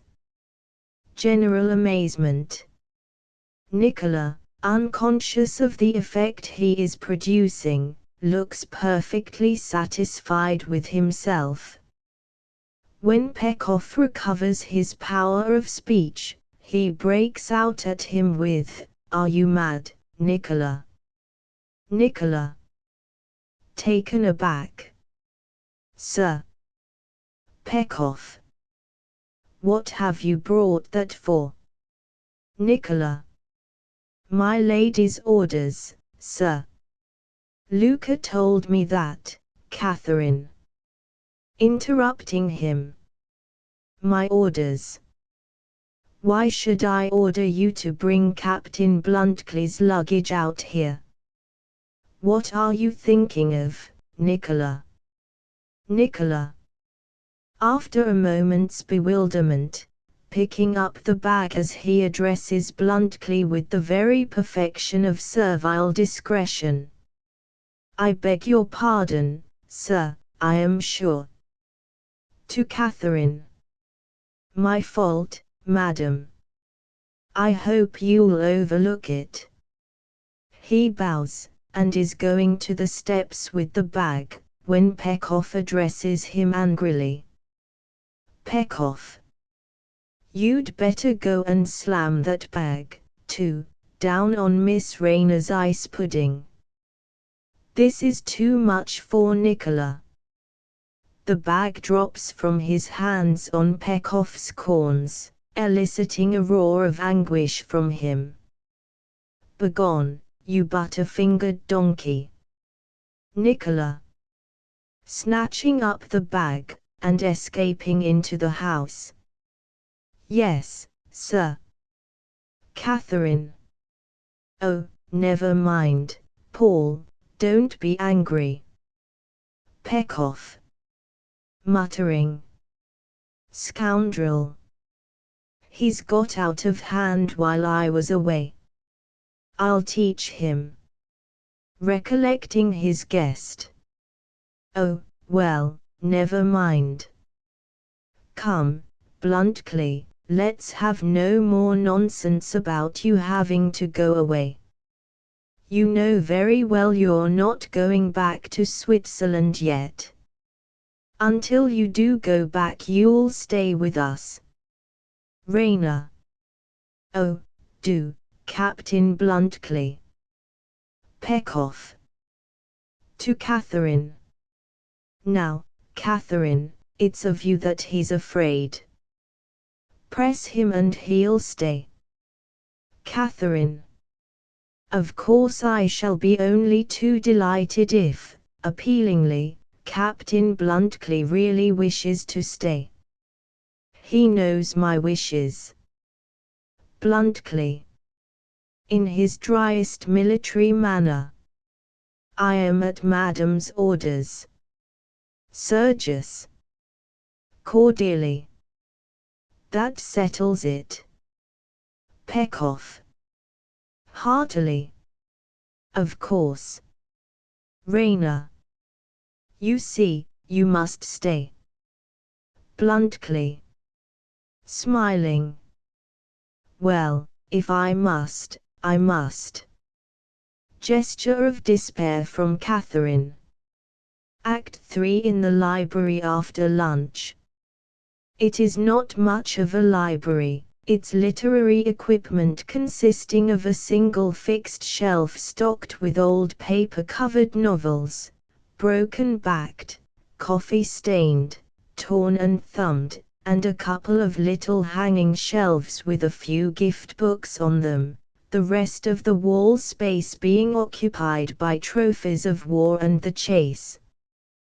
But it is a most comfortable sitting room. A row of 3 large windows in the front of the house show a mountain panorama, which is just now seen in one of its softest aspects in the mellowing afternoon light. In the left-hand corner, a square earthenware stove, a perfect tower of colored pottery, rises nearly to the ceiling and guarantees plenty of warmth. The ottoman in the middle is a circular bank of decorated cushions, and the window seats are well upholstered divans. Little Turkish tables, one of them with an elaborate hookah on it, and a screen to match them, complete the handsome effect of the furnishing. There is one object, however, which is hopelessly out of keeping with its surroundings. This is a small kitchen table, much the worse for wear, fitted as a writing table with an old canister full of pens, an egg cup filled with ink, and a deplorable scrap of severely used pink blotting paper. At the side of this table, which stands on the right, Bluntschli is hard at work, with a couple of maps before him, writing orders.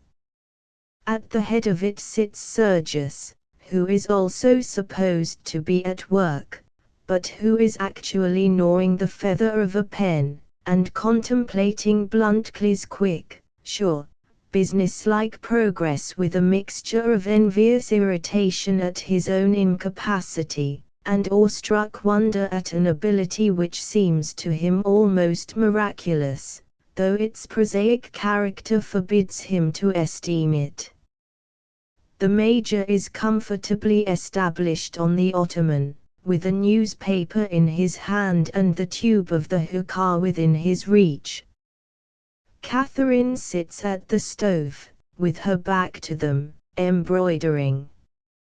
Rayner, reclining on the divan under the left-hand window, is gazing in a daydream out at the Balkan landscape, with a neglected novel in her lap. The door is on the left. The button of the electric bell is between the door and the fireplace. Pekoff, looking up from his paper to watch how they are getting on at the table. Are you sure I can't help you in any way, Bluntschli? Bluntschli, without interrupting his writing or looking up. Quite sure, thank you. Saranov and I will manage it. Sergius, grimly. Yes, we'll manage it. He finds out what to do, draws up the orders, and I sign 'em. Division of Labor, Major.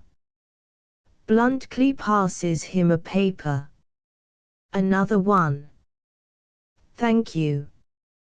He plants the papers squarely before him, sets his chair carefully parallel to them, and signs with the air of a man resolutely performing a difficult and dangerous feat. This hand is more accustomed to the sword than to the pen. Pekoff. It's very good of you, Bluntschli, it is indeed, to let yourself be put upon in this way. Now are you quite sure I can do nothing? Catherine. In a low, warning tone. You can stop interrupting, Paul. Pekoff. Starting and looking round at her. Oh. Quite right, my love, quite right. He takes his newspaper up, but lets it drop again. Ah, you haven't been campaigning, Catherine. You don't know how pleasant it is for us to sit here, after a good lunch, with nothing to do but enjoy ourselves. There's only one thing I want to make me thoroughly comfortable. Catherine. What is that? Pekoff. My old coat. I'm not at home in this one, I feel as if I were on parade. Catherine. My dear Paul, how absurd you are about that old coat. It must be hanging in the blue closet where you left it. Pekoff. My dear Catherine, I tell you I've looked there. Am I to believe my own eyes or not? Catherine quietly rises and presses the button of the electric bell by the fireplace. What are you showing off that bell for? She looks at him majestically, and silently resumes her chair and her needlework. My dear, if you think the obstinacy of your sex can make a coat out of 2 old dressing gowns of Rayner's, you're waterproof, and my mackintosh, you're mistaken. That's exactly what the blue closet contains at present. Nicola presents himself. Catherine. Unmoved by Pekoff's sally. Nicola, go to the blue closet and bring your master's old coat here, the braided one he usually wears in the house. Nicola. Yes, madam. Nicola goes out. Pekoff. Catherine. Catherine. Yes, Paul. Pekoff. I bet you any piece of jewelry you like to order from Sophia against a week's housekeeping money, that the coat isn't there. Catherine. Done, Paul. Pekoff. Excited by the prospect of a gamble. Come, here's an opportunity for some sport. Who'll bet on it? Bluntly, I'll give you 6 to 1. Bluntly. Imperturbably. It would be robbing you, Major. Madam is sure to be right. Without looking up, he passes another batch of papers to Sergius. Sergius. Also excited. Bravo, Switzerland. Major, I bet my best charger against an Arab mare for Rayner that Nicola finds the coat in the blue closet. Pekoff. Eagerly. Your best Catherine. Hastily interrupting him. Don't be foolish, Paul. An Arabian mare will cost you 50,000 levers. Rayner. Suddenly coming out of her picturesque reverie. Really, mother, if you are going to take the jewelry, I don't see why you should grudge me my Arab. Nicola comes back with the coat and brings it to Pekoff, who can hardly believe his eyes. Catherine. Where was it, Nicola? Nicola. Hanging in the blue closet, madam. Pekoff. Well, IMD, Catherine. Stopping him. Paul. Pekoff. I could have sworn it wasn't there. Age is beginning to tell on me. I'm getting hallucinations. To Nicola. Here, help me to change. Excuse me, bluntly. He begins changing coats, Nicola acting as valet. Remember, I didn't take that bet of yours, Sergius. You'd better give Raina that Arab steed yourself, since you've roused her expectations. Raina. He looks round at her, but she is again wrapped in the landscape. With a little gush of paternal affection and pride, he points her out to them and says, she's dreaming, as usual. Sergius. Assuredly she shall not be the loser. Pekoff. So much the better for her. I shan't come off so cheap, I expect. The change is now complete. Nicola goes out with the discarded coat. Now I feel at home at last. He sits down and takes his newspaper with a grunt of relief. Bluntly. To Sergius, handing a paper. That's the last order. Pekoff. Jumping up. What? Finished. Bluntly. Finished. Pekoff goes beside Sergius, looks curiously over his left shoulder as he signs, and says with childlike envy, haven't you anything for me to sign? Bluntly. Not necessary. His signature will do. Pekoff. Well, I think we've done a thundering good day's work. He goes away from the table. Can I do anything more? Bluntly. You had better both see the fellows that are to take these. To Sergius. Pack them off at once, and show them that I've marked on the orders the time they should hand them in by. Tell them that if they stop to drink or tell stories, if they are 5 minutes late, they'll have the skin taken off their backs. Sergius. Rising indignantly. I'll say so. And if one of them is man enough to spit in my face for insulting him, I'll buy his discharge and give him a pension.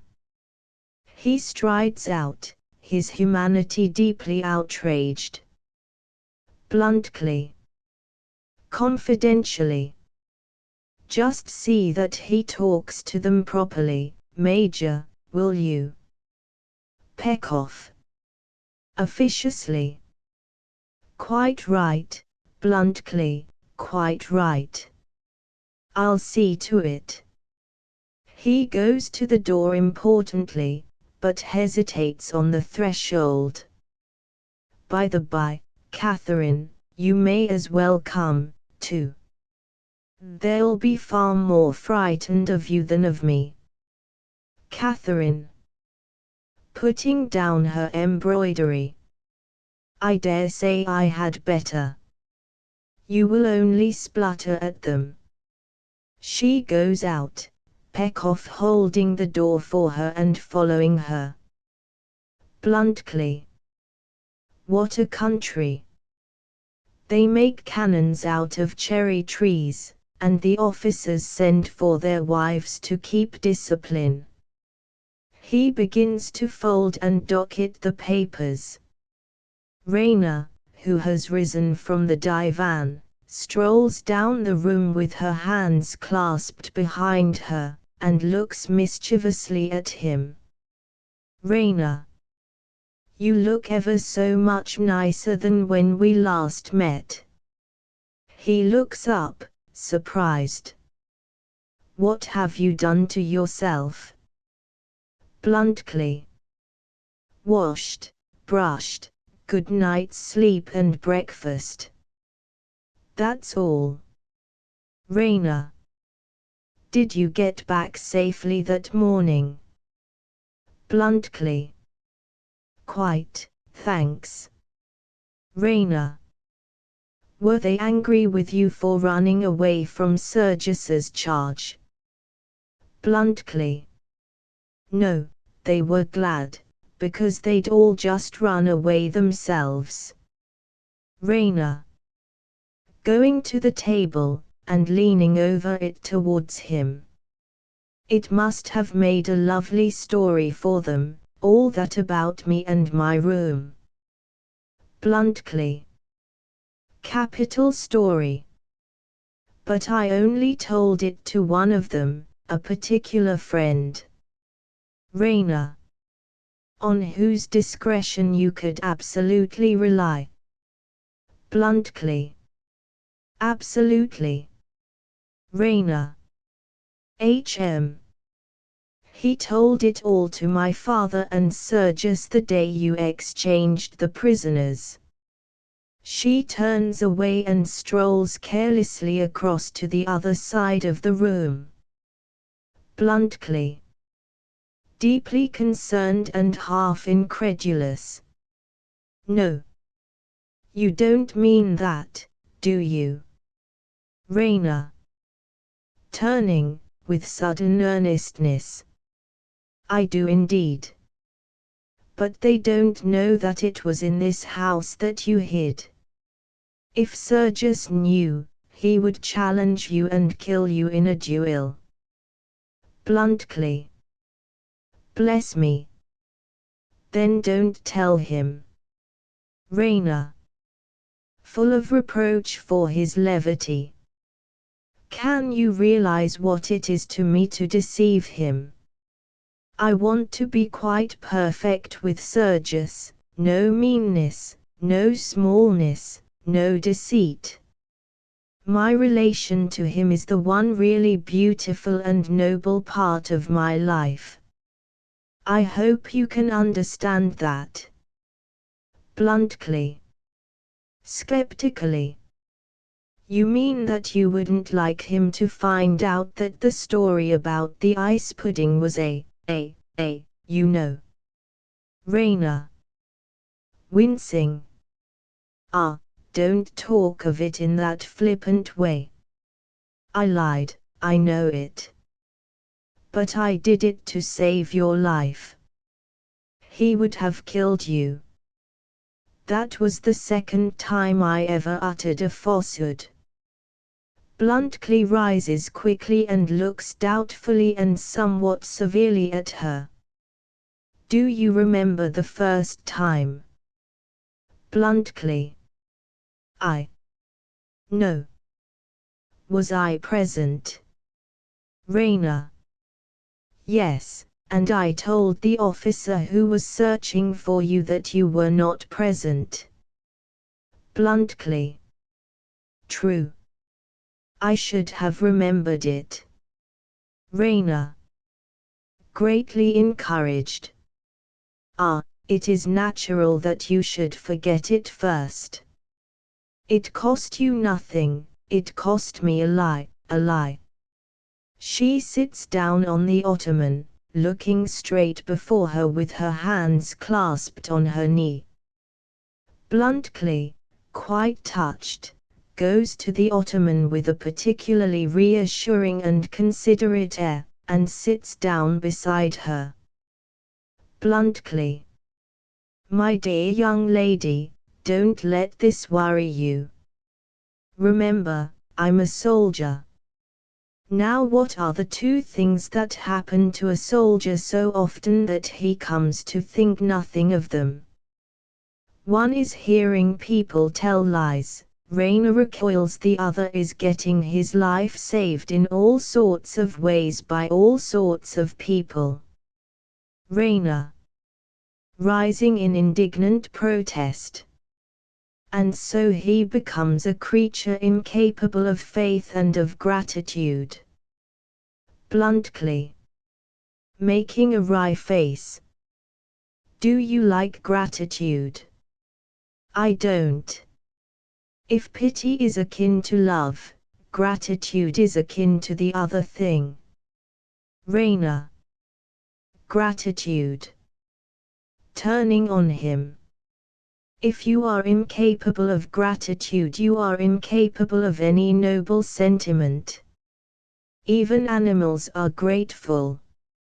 Oh, I see now exactly what you think of me. You were not surprised to hear me lie. To you it was something I probably did every day, every hour. That is how men think of women. She walks up the room melodramatically. Bluntly. Dubiously. There's reason in everything. You said you'd told only 2 lies in your whole life. Dear young lady, isn't that rather a short allowance? I'm quite a straightforward man myself, but it wouldn't last me a whole morning. Raina. Staring haughtily at him.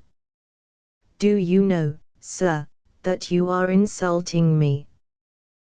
Bluntly. I can't help it. When you get into that noble attitude and speak in that thrilling voice, I admire you, but I find it impossible to believe a single word you say. Raina. Superbly. Captain Bluntly. Bluntly. Unmoved. Yes. Raina. Coming a little towards him, as if she could not believe her senses. Do you mean what you said just now? Do you know what you said just now? Bluntly. I do. Raina. Gasping. I. She points to herself incredulously, meaning I, Raina Pekoff, tell lies. He meets her gaze unflinchingly. She suddenly sits down beside him, and adds, with a complete change of manner from the heroic to the familiar, how did you find me out? Bluntly. Promptly. Instinct, dear young lady. Instinct, and experience of the world. Raina. Wonderingly. Do you know, you are the first man I ever met who did not take me seriously. Bluntly. You mean, don't you, that I am the first man that has ever taken you quite seriously? Raina. Yes, I suppose I do mean that. Cosily, quite at her ease with him. How strange it is to be talked to in such a way. You know, I've always gone on like that, I mean the noble attitude and the thrilling voice. I did it when I was a tiny child to my nurse. She believed in it. I do it before my parents. They believe in it. I do it before Sergius. He believes in it. Bluntly. Yes, he's a little in that line himself, isn't he? Raina. Startled. Do you think so? Bluntly. You know him better than I do. Raina. I wonder is he? If I thought that. Discouraged. Ah, well, what does it matter? I suppose, now that you've found me out, you despise me. Bluntly. Warmly, rising. No, my dear young lady, no, 1,000 times. It's part of your youth, part of your charm.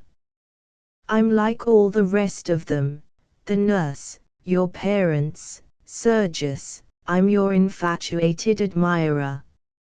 Raina. pleased? Really? Bluntly. Slapping his breast smartly with his hand, German fashion. Hand aufs Herz. Really and truly. Rainer. Very happy. But what did you think of me for giving you my portrait? Bluntly. Astonished. Your portrait. You never gave me your portrait. Rainer. Quickly. Do you mean to say you never got it? Bluntly. No. He sits down beside her, with renewed interest, and says, with some complacency. When did you send it to me? Rainer. Indignantly. I did not send it to you. She turns her head away, and adds, reluctantly. It was in the pocket of that coat. Bluntly. Pursing his lips and rounding his eyes. Oh. I never found it.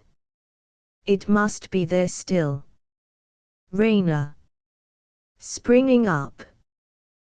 There still, for my father to find the first time he puts his hand in his pocket. Oh, how could you be so stupid? Bluntly. Rising also. It doesn't matter, it's only a photograph, how can he tell who it was intended for? Tell him he put it there himself. Rainer. Impatiently. Yes, that is so clever, so clever. What shall I do? Bluntly. Ah, I see. You wrote something on it. That was rash. Rainer. Annoyed almost to tears. Oh, to have done such a thing for you, who care no more, except to laugh at me, oh. Are you sure nobody has touched it? Bluntly. Well, I can't be quite sure. You see, I couldn't carry it about with me all the time, one can't take much luggage on active service. Rainer. What did you do with it? Bluntly. When I got through to Piero I had to put it in safekeeping somehow. I thought of the railway cloakroom, but that's the surest place to get looted in modern warfare. So I pawned it. Rainer. Pawned it. Bluntly. I know it doesn't sound nice, but it was much the safest plan. I redeemed it the day before yesterday. Heaven only knows whether the pawnbroker cleared out the pockets or not. Rainer. Furious, throwing the words right into his face. You have a low, shopkeeping mind.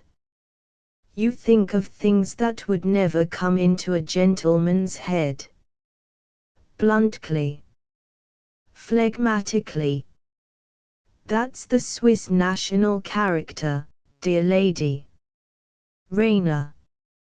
Oh, I wish I had never met you. She flounces away and sits at the window fuming.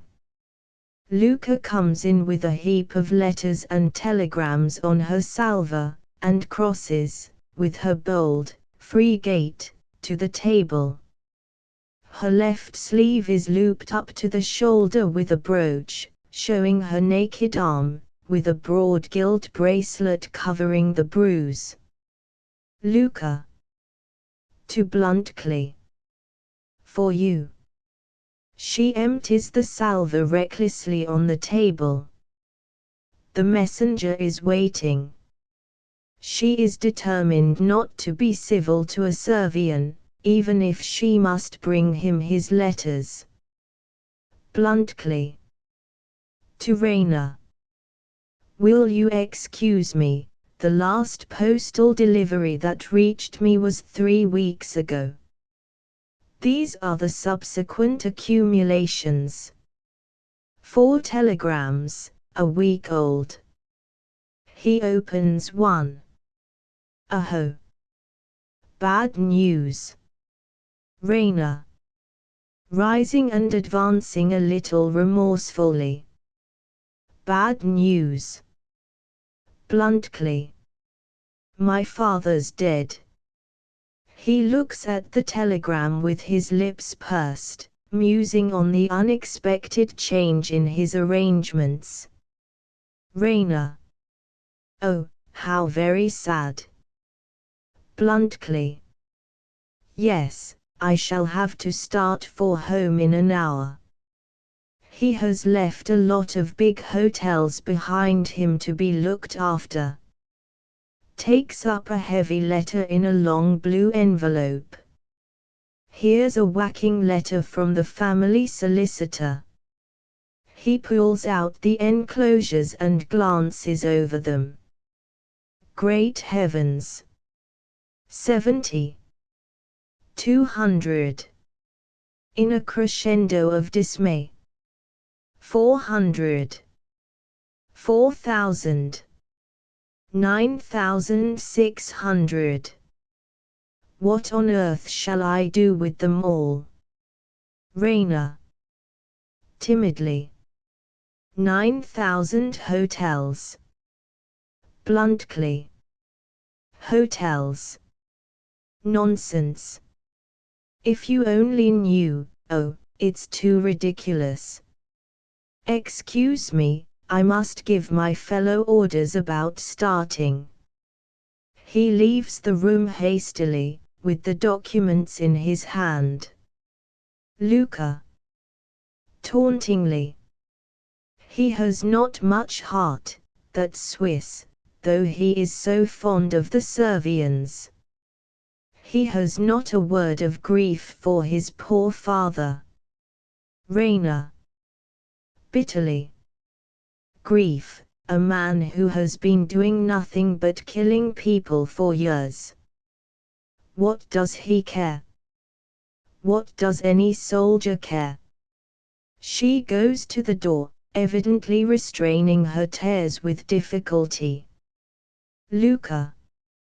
Major Saranov has been fighting, too, and he has plenty of heart left. Raina, at the door, looks haughtily at her and goes out. Aha! I thought you wouldn't get much feeling out of your soldier. She is following Raina when Nicola enters with an armful of logs for the fire. Nicola. Grinning amorously at her. I've been trying all the afternoon to get a minute alone with you, my girl. His countenance changes as he notices her arm. Why, what fashion is that of wearing your sleeve, child? Luca. Proudly. My own fashion. Nicola. Indeed. If the mistress catches you, she'll talk to you. He throws the logs down on the ottoman, and sits comfortably beside them. Luca. Is that any reason why you should take it on yourself to talk to me? Nicola. Come, don't be so contrary with me. I've some good news for you. He takes out some paper money. Luca, with an eager gleam in her eyes, comes close to look at it. See, a 20-lever bill. Sergius gave me that out of pure swagger. A fool and his money are soon parted. There's 10 levers more. The Swiss gave me that for backing up the mistresses and Raina's lies about him. He's no fool, he isn't. You should have heard old Catherine downstairs as polite as you please to me, telling me not to mind the major being a little impatient, for they knew what a good servant I was, after making a fool and a liar of me before them all. The 20 will go to our savings, and you shall have the 10 to spend if you'll only talk to me so as to remind me I'm a human being.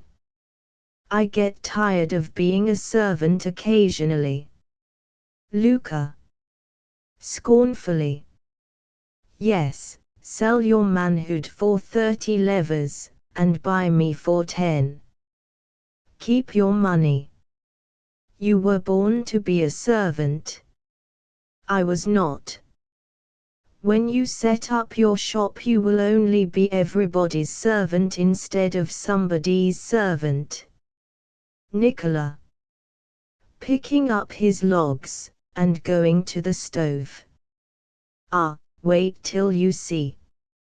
We shall have our evenings to ourselves, and I shall be master in my own house, I promise you. He throws the logs down and kneels at the stove. Luca. You shall never be master in mine. She sits down on Sergius's chair. Nicola. Turning, still on his knees, and squatting down rather forlornly, on his calves, daunted by her implacable disdain. You have a great ambition in you, Luca. Remember, if any luck comes to you, it was I that made a woman of you. Luca. You. Nicola. With dogged self-assertion. Yes, me. Who was it made you give up wearing a couple of pounds of false black hair on your head and reddening your lips and cheeks like any other Bulgarian girl? I did. Who taught you to trim your nails, and keep your hands clean, and be dainty about yourself, like a fine Russian lady? Me. Do you hear that? Me. She tosses her head defiantly, and he rises, ill-humouredly, adding more coolly, I've often thought that if Raina were out of the way, and you just a little less of a fool and Sergius just a little more of one, you might come to be one of my grandest customers, instead of only being my wife and costing me money. Luca. I believe you would rather be my servant than my husband. You would make more out of me. Oh, I know that soul of yours. Nicola. Going up close to her for greater emphasis. Never you mind my soul, but just listen to my advice. If you want to be a lady, your present behavior to me won't do at all, unless when we're alone. It's too sharp and impudent, and impudence is a sort of familiarity, it shows affection for me. And don't you try being high and mighty with me either. You're like all country girls, you think it's genteel to treat a servant the way I treat a stable boy. That's only your ignorance, and don't you forget it. And don't be so ready to defy everybody. Act as if you expected to have your own way, not as if you expected to be ordered about. The way to get on as a lady is the same as the way to get on as a servant. You've got to know your place, that's the secret of it. And you may depend on me to know my place if you get promoted. Think over it, my girl. I'll stand by you, one servant should always stand by another. Luca. Rising impatiently. Oh, I must behave in my own way. You take all the courage out of me with your cold-blooded wisdom. Go and put those logs on the fire, that's the sort of thing you understand. Before Nicola can retort, Sergius comes in. He checks himself a moment on seeing Luca, then goes to the stove. Sergius. To Nicola. I am not in the way of your work, I hope. Nicola. In a smooth, elderly manner. Oh, no, sir, thank you kindly. I was only speaking to this foolish girl about her habit of running up here to the library whenever she gets a chance, to look at the books. That's the worst of her education, sir, it gives her habits above her station. To Luca. Make that table tidy, Luca, for the Major. He goes out sedately. Luca, without looking at Sergius, begins to arrange the papers on the table. He crosses slowly to her, and studies the arrangement of her sleeve reflectively. Sergius. Let me see, is there a mark there? He turns up the bracelet and sees the bruise made by his grasp. She stands motionless, not looking at him, fascinated, but on her guard. FFFF. Does it hurt? Luca. Yes. Sergius. Shall I cure it? Luca. Instantly withdrawing herself proudly, but still not looking at him. No.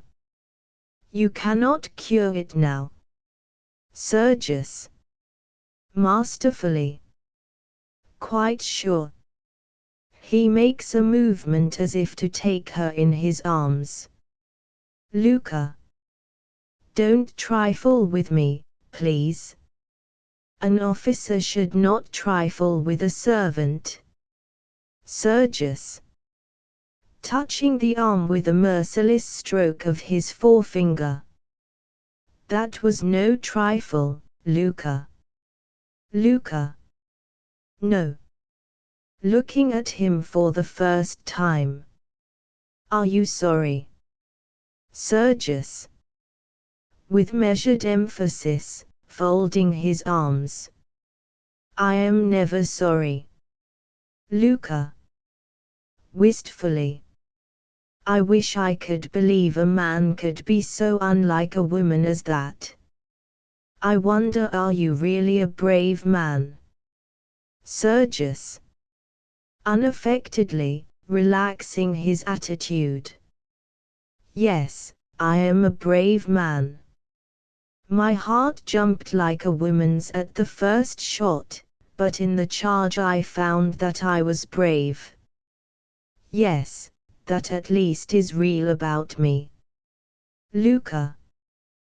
Did you find in the charge that the men whose fathers are poor like mine were any less brave than the men who are rich like you? Sergius. With bitter levity. Not a bit. They all slashed and cursed and yelled like heroes. Pshaw. The courage to rage and kill is cheap. I have an English bull terrier who has as much of that sort of courage as the whole Bulgarian nation, and the whole Russian nation at its back. But he lets my groom thrash him, all the same. That's your soldier all over. No, Luca, your poor men can cut throats, but they are afraid of their officers. They put up with insults and blows, they stand by and see one another punished like children, and help to do it when they are ordered. And the officers, well, with a short, bitter laugh, I am an officer. Oh, fervently, give me the man who will defy to the death any power on earth or in heaven that sets itself up against his own will and conscience. He alone is the brave man. Luca. How easy it is to talk. Men never seem to me to grow up, they all have schoolboys' ideas. You don't know what true courage is. Sergius. Ironically. Indeed. I am willing to be instructed. Luca. Look at me. How much am I allowed to have my own will? I have to get your room ready for you, to sweep and dust, to fetch and carry. How could that degrade me if it did not degrade you to have it done for you? But, with subdued passion, if I were Empress of Russia, above everyone in the world, then, though according to you I could show no courage at all, you should see. Sergius. What would you do, most noble Empress? Luca. I would marry the man I loved, which no other queen in Europe has the courage to do. If I loved you, though you would be as far beneath me as I am beneath you, I would dare to be the equal of my inferior. Would you dare as much if you loved me? No, if you felt the beginnings of love for me you would not let it grow. You dare not, you would marry a rich man's daughter because you would be afraid of what other people would say of you. Sergius. Carried away. You lie, it is not so, by all the stars. If I loved you, and I were the Tsar himself, I would set you on the throne by my side. You know that I love another woman, a woman as high above you as heaven is above earth. And you are jealous of her. Luca. I have no reason to be. She will never marry you now. The man I told you of has come back. She will marry the Swiss. Sergius. Recoiling. The Swiss.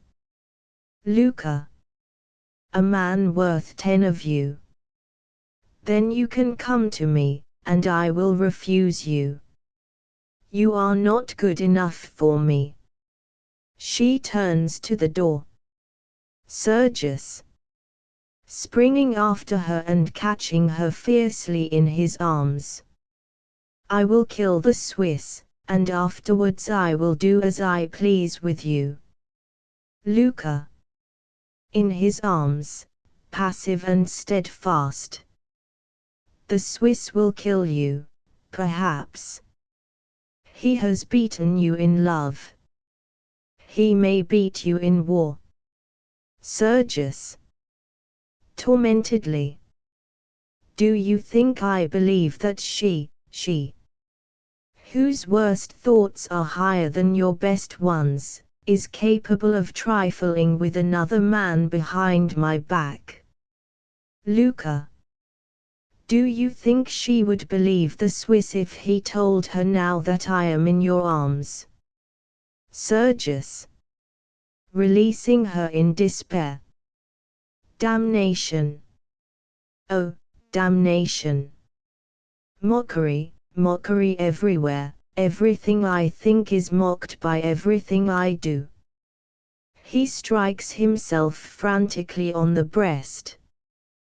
Coward, liar, fool. Shall I kill myself like a man, or live and pretend to laugh at myself? She again turns to go. Luca. She stops near the door. Remember, you belong to me. Luca. Quietly. What does that mean, an insult? Sergius. Commandingly. It means that you love me, and that I have had you here in my arms, and will perhaps have you there again. Whether that is an insult I neither know nor care, take it as you please. But, vehemently, I will not be a coward and a trifler. If I choose to love you, I dare marry you, in spite of all Bulgaria. If these hands ever touch you again, they shall touch my affianced bride. Luka. We shall see whether you dare keep your word. But take care. I will not wait long. Sergius. Again folding his arms and standing motionless in the middle of the room. Yes, we shall see. And you shall wait my pleasure. Bluntly, much preoccupied, with his papers still in his hand, enters, leaving the door open for Luka to go out. He goes across to the table, glancing at her as he passes. Sergius, without altering his resolute attitude, watches him steadily.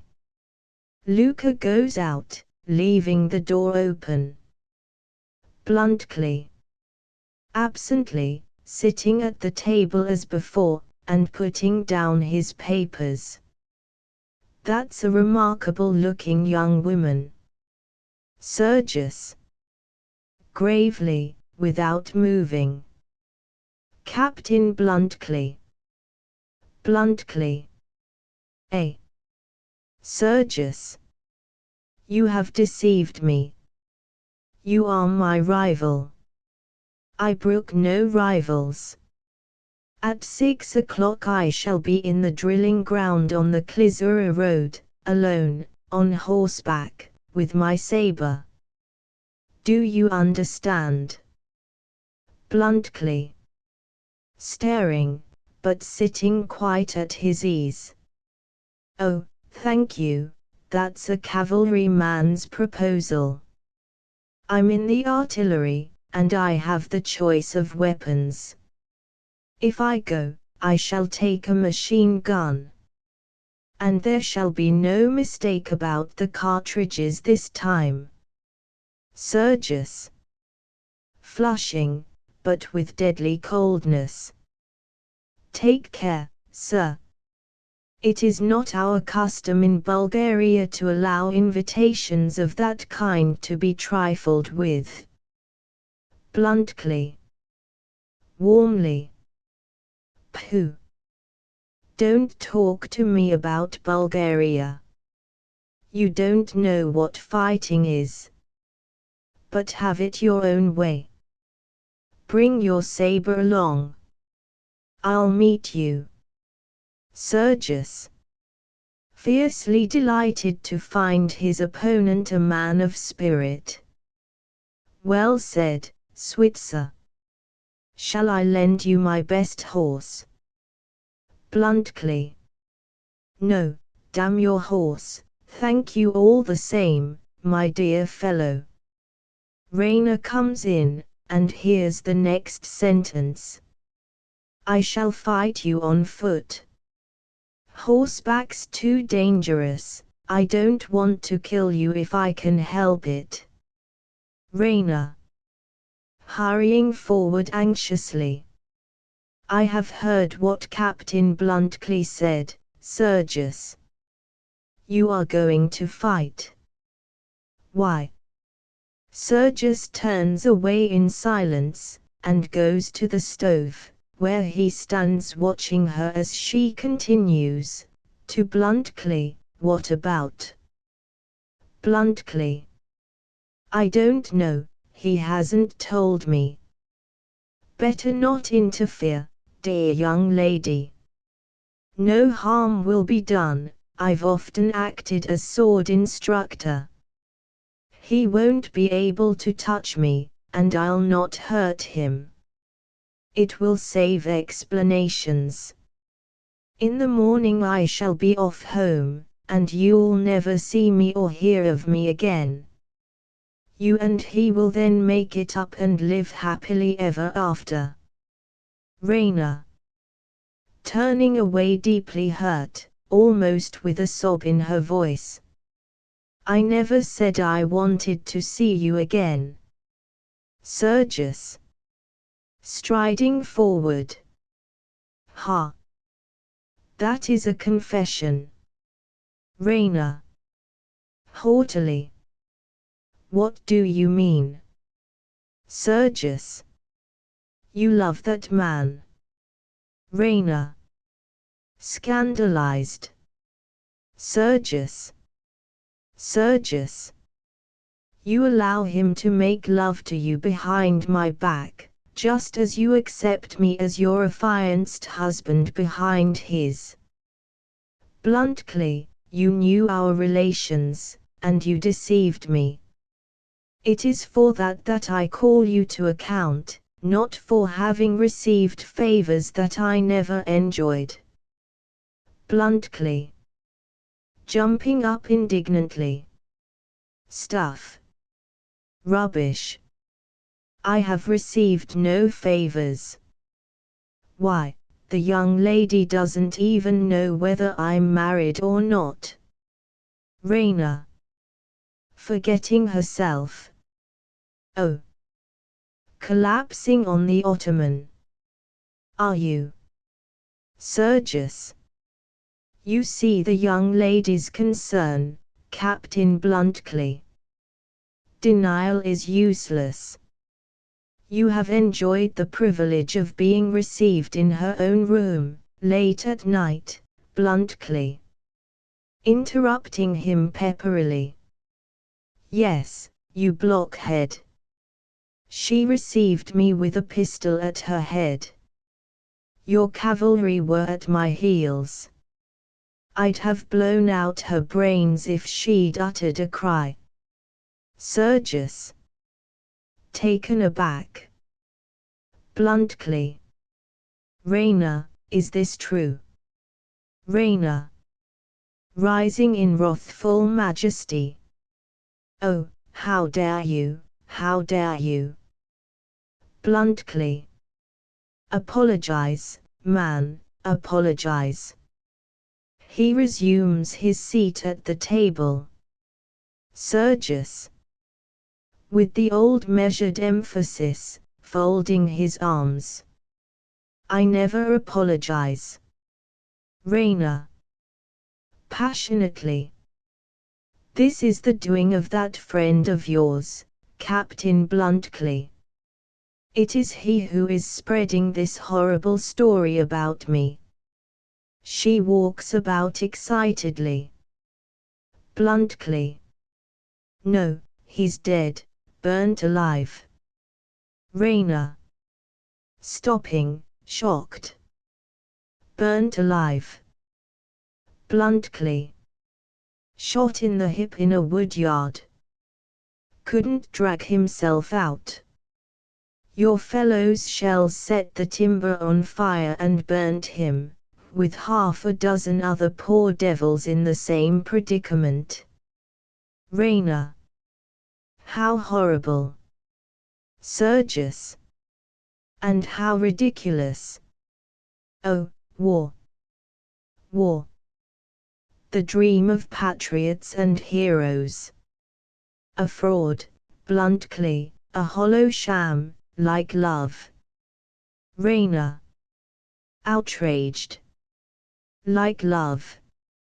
You say that before me. Bluntly. Come, Saranov, that matter is explained. Sergius. A hollow sham, I say. Would you have come back here if nothing had passed between you, except at the muzzle of your pistol? Raina is mistaken about our friend who was burnt. He was not my informant. Raina. Who then? Suddenly guessing the truth. Ah, Luca. My maid, my servant. You were with her this morning all that time after, oh, what sort of God is this I have been worshipping? He meets her gaze with sardonic enjoyment of her disenchantment. Angered all the more, she goes closer to him, and says, in a lower, intenser tone, do you know that I looked out of the window as I went upstairs, to have another sight of my hero, and I saw something that I did not understand then. I know now that you were making love to her. Sergius. With grim humor. You saw that. Raina. Only too well. She turns away, and throws herself on the divan under the center window, quite overcome. Sergius. Cynically. Raina, our romance is shattered. Life's a farce. Bluntly. To Raina, good-humoredly. You see, he's found himself out now. Sergius. Bluntly, I have allowed you to call me a blockhead. You may now call me a coward as well. I refuse to fight you. Do you know why? Bluntly. No, but it doesn't matter. I didn't ask the reason when you cried on, and I don't ask the reason now that you cry off. I'm a professional soldier. I fight when I have to, and am very glad to get out of it when I haven't to. You're only an amateur, you think fighting's an amusement. Sergius. You shall hear the reason all the same, my professional. The reason is that it takes two men, real men, men of heart, blood and honor, to make a genuine combat. I could no more fight with you than I could make love to an ugly woman. You've no magnetism, you're not a man, you're a machine. Bluntly. Apologetically. Quite true, quite true. I always was that sort of chap. I'm very sorry. But now that you've found that life isn't a farce, but something quite sensible and serious, what further obstacle is there to your happiness? Raina. Riling. You are very solicitous about my happiness and his. Do you forget his new love, Luca? It is not you that he must fight now, but his rival, Nicola. Sergius. Rival. Striking his forehead. Raina. Did you not know that they are engaged? Sergius. Nicola. Are fresh abysses opening? Nicola. Raina. Sarcastically. A shocking sacrifice, isn't it? Such beauty, such intellect, such modesty, wasted on a middle-aged servant man. Really, Sergius, you cannot stand by and allow such a thing. It would be unworthy of your chivalry. Sergius. Losing all self-control. Viper. Viper. He rushes to and fro, raging. Bluntly. Look here, Saranov, you're getting the worst of this. Raina. Getting angrier. Do you realize what he has done, Captain Bluntly? He has set this girl as a spy on us, and her reward is that he makes love to her. Sergius. False. Monstrous. Raina. Monstrous. Confronting him. Do you deny that she told you about Captain Bluntly being in my room? Sergius. No, but, Raina. Interrupting. Do you deny that you were making love to her when she told you? Sergius. No, but I tell you, Raina. Cutting him short contemptuously. It is unnecessary to tell us anything more. That is quite enough for us. She turns her back on him and sweeps majestically back to the window. Bluntly, quietly, as Sergius, in an agony of mortification, sinks on the ottoman, clutching his averted head between his fists. I told you you were getting the worst of it, Saranov. Sergius. Tiger cat. Raina. Running excitedly to Bluntly. You hear this man calling me names, Captain Bluntly. Bluntly. What else can he do, dear lady? He must defend himself somehow. Come, very persuasively, don't quarrel. What good does it do? Raina, with a gasp, sits down on the ottoman, and after a vain effort to look vexedly at Bluntly, she falls a victim to her sense of humor, and is attacked with a disposition to laugh. Sergius. Engaged to Nicola. He rises. Ha! Ha! Going to the stove and standing with his back to it. Ah, well, Bluntly, you are right to take this huge imposture of a world coolly. Raina. To Bluntly with an intuitive guess at his state of mind. I dare say you think us a couple of grown-up babies, don't you? Sergius. Grinning a little. He does, he does. Swiss civilization nurse attending Bulgarian barbarism, eh? Bluntly. Blushing. Not at all, I assure you. I'm only very glad to get you two quieted. There now, let's be pleasant and talk it over in a friendly way.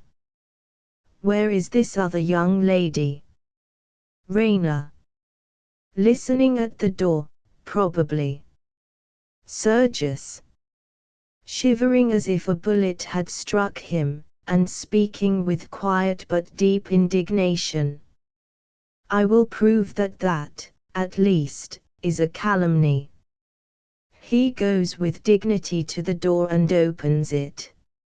A yell of fury bursts from him as he looks out. He darts into the passage, and returns dragging in Luca, whom he flings against the table, as he cries, judge her, Bluntly, you, the moderate, cautious man, judge the eavesdropper. Luca stands her ground, proud and silent. Bluntly. Shaking his head. I mustn't judge her. I once listened myself outside a tent when there was a mutiny brewing. It's all a question of the degree of provocation. My life was at stake. Luca. My love was at stake. Sergius flinches, ashamed of her in spite of himself. I am not ashamed. Raina. Contemptuously. Your love. Your curiosity, you mean. Luca. Facing her and retorting her contempt with interest. My love, stronger than anything you can feel, even for your chocolate cream soldier. Sergius. With quick suspicion, to Luca. What does that mean? Luca. Fiercely. It means, Sergius. Interrupting her slightingly. Oh, I remember, the ice pudding. A paltry taunt, girl. Major Pekoff enters, in his shirt sleeves. Pekoff. Excuse my shirt sleeves, gentlemen.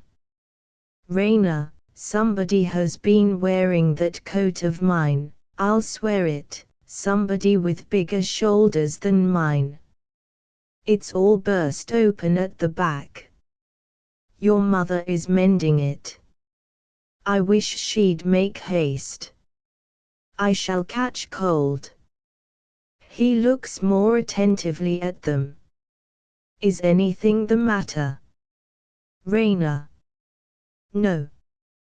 She sits down at the stove with a tranquil air.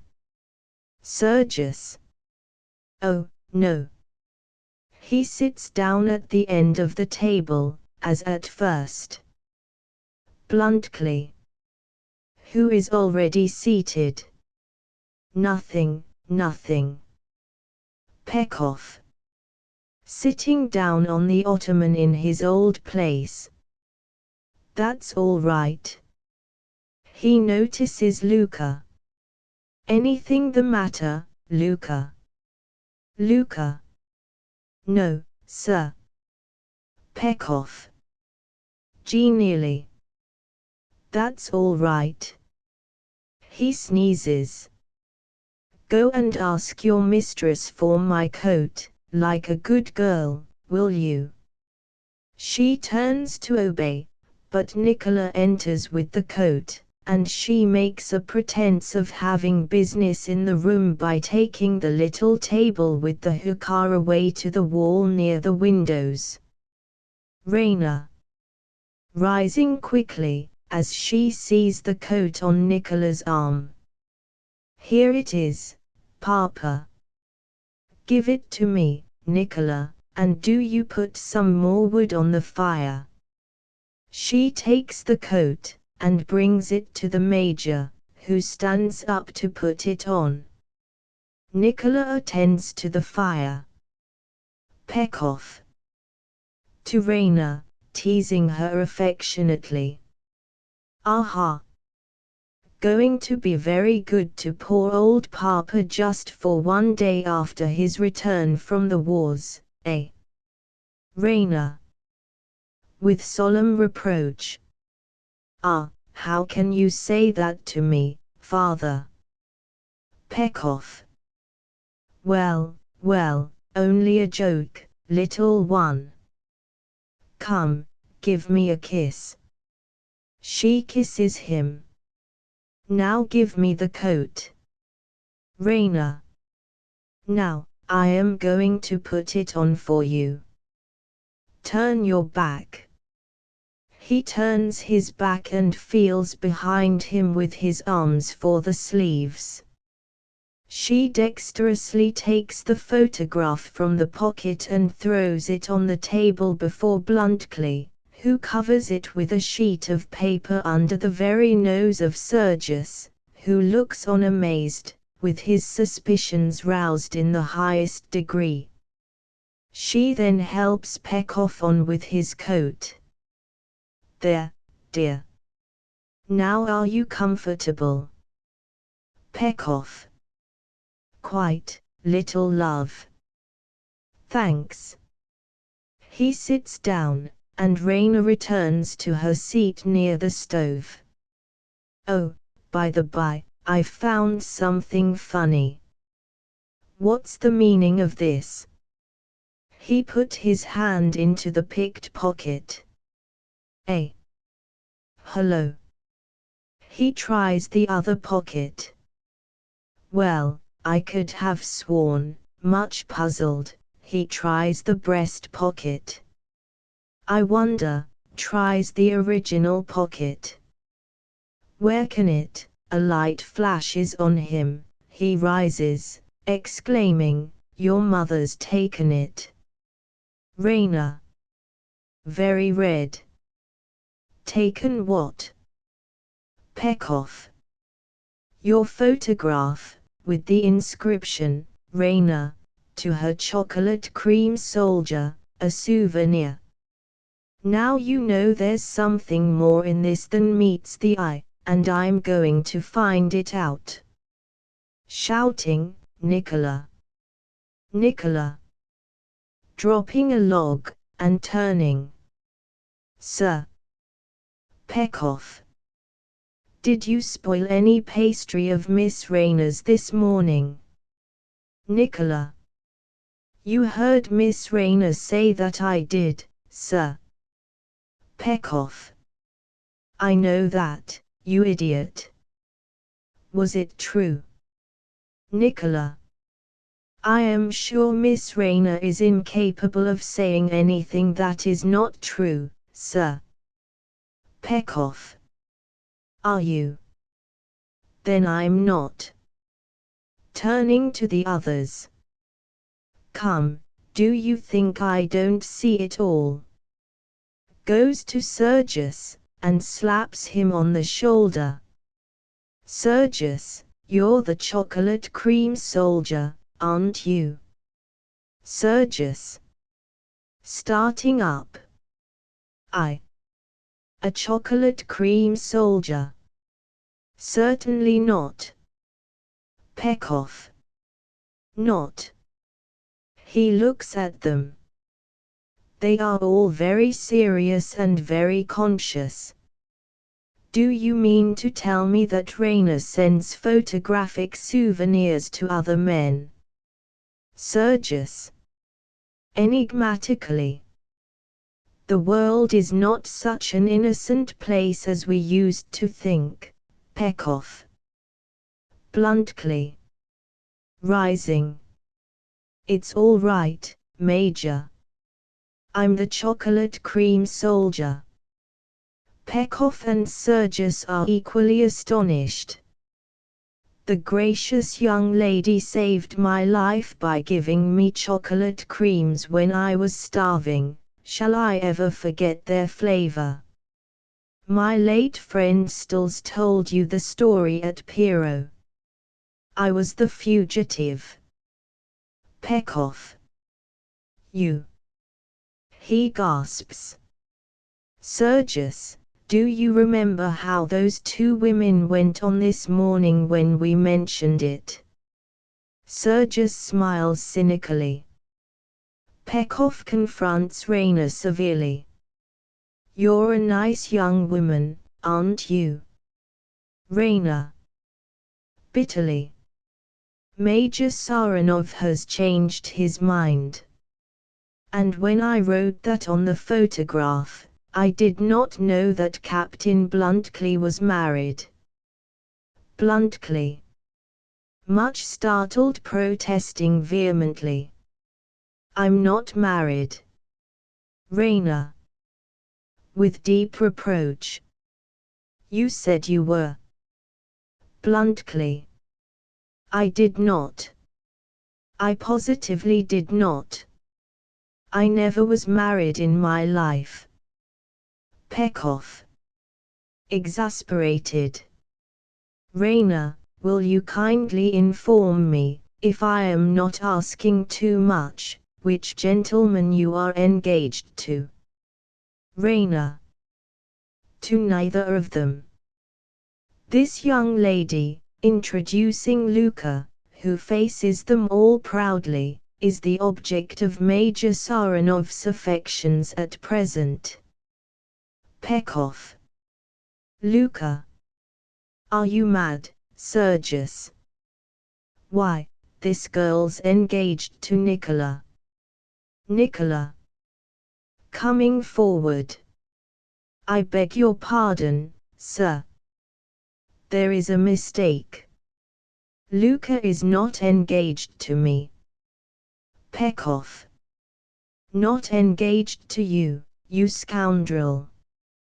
Why, you had 25 levers from me on the day of your betrothal, and she had that gilt bracelet from Miss Rayner. Nicola. With cool unction.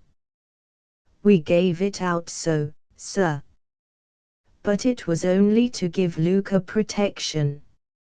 She had a soul above her station, and I have been no more than her confidential servant. I intend, as you know, sir, to set up a shop later on in Sofia, and I look forward to her custom and recommendation should she marry into the nobility. He goes out with impressive discretion, leaving them all staring after him. Pekoff. Breaking the silence. Well, I am, H.M. Sergius. This is either the finest heroism or the most crawling baseness. Which is it, bluntly? Bluntly.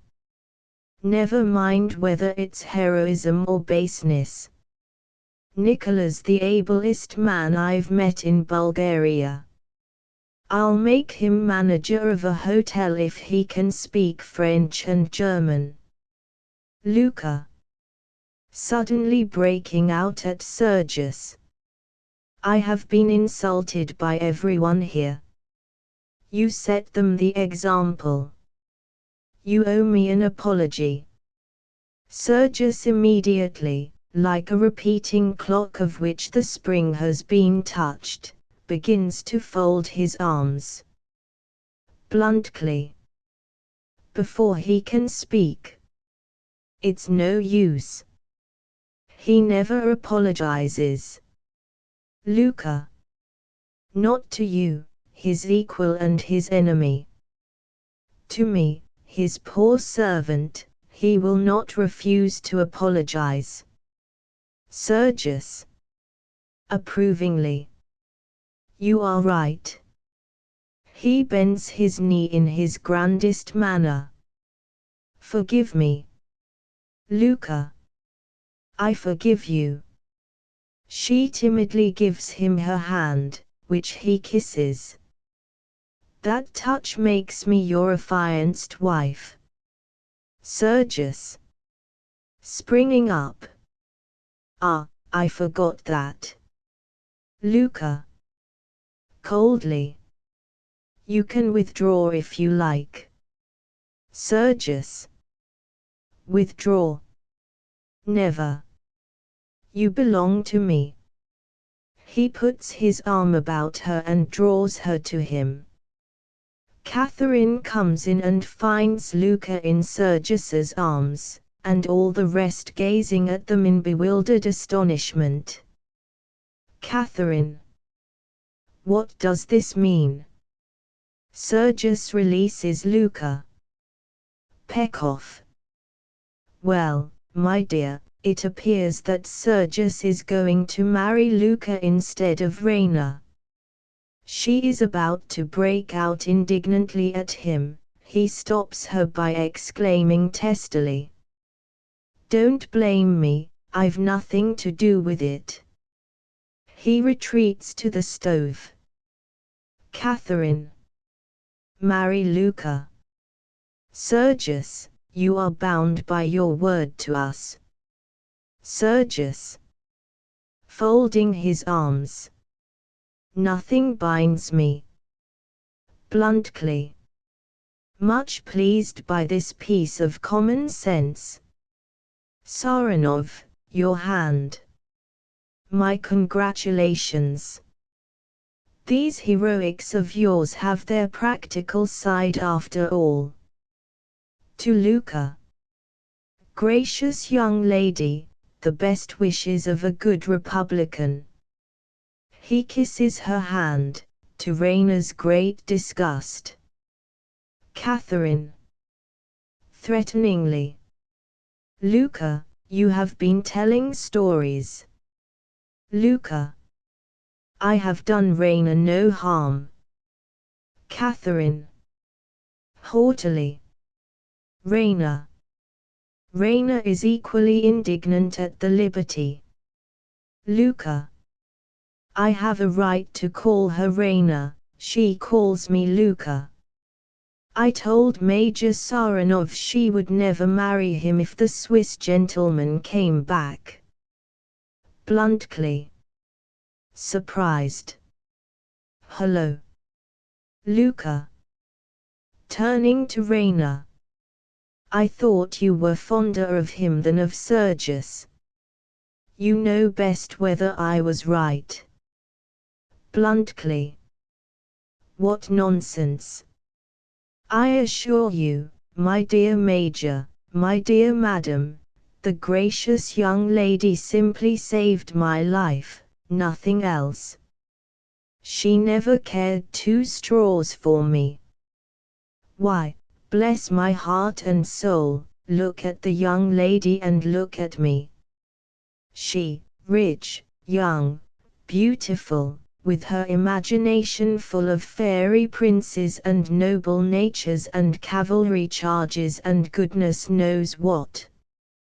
And I, a commonplace Swiss soldier who hardly knows what a decent life is after 15 years of barracks and battles, a vagabond, a man who has spoiled all his chances in life through an incurably romantic disposition, a man, Sergius, starting as if a needle had pricked him and interrupting bluntly in incredulous amazement. Excuse me, bluntly, what did you say had spoiled your chances in life? Bluntly. Promptly. An incurably romantic disposition. I ran away from home twice when I was a boy. I went into the army instead of into my father's business.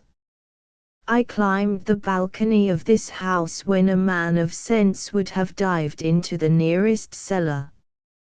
I came sneaking back here to have another look at the young lady when any other man of my age would have sent the coat back. Peck-off. My coat. Bluntly. Yes, that's the coat I mean, would have sent it back and gone quietly home. Do you suppose I am the sort of fellow a young girl falls in love with? Why, look at our ages. I'm 34, I don't suppose the young lady is much over 17. This estimate produces a marked sensation, all the rest turning and staring at one another. He proceeds innocently.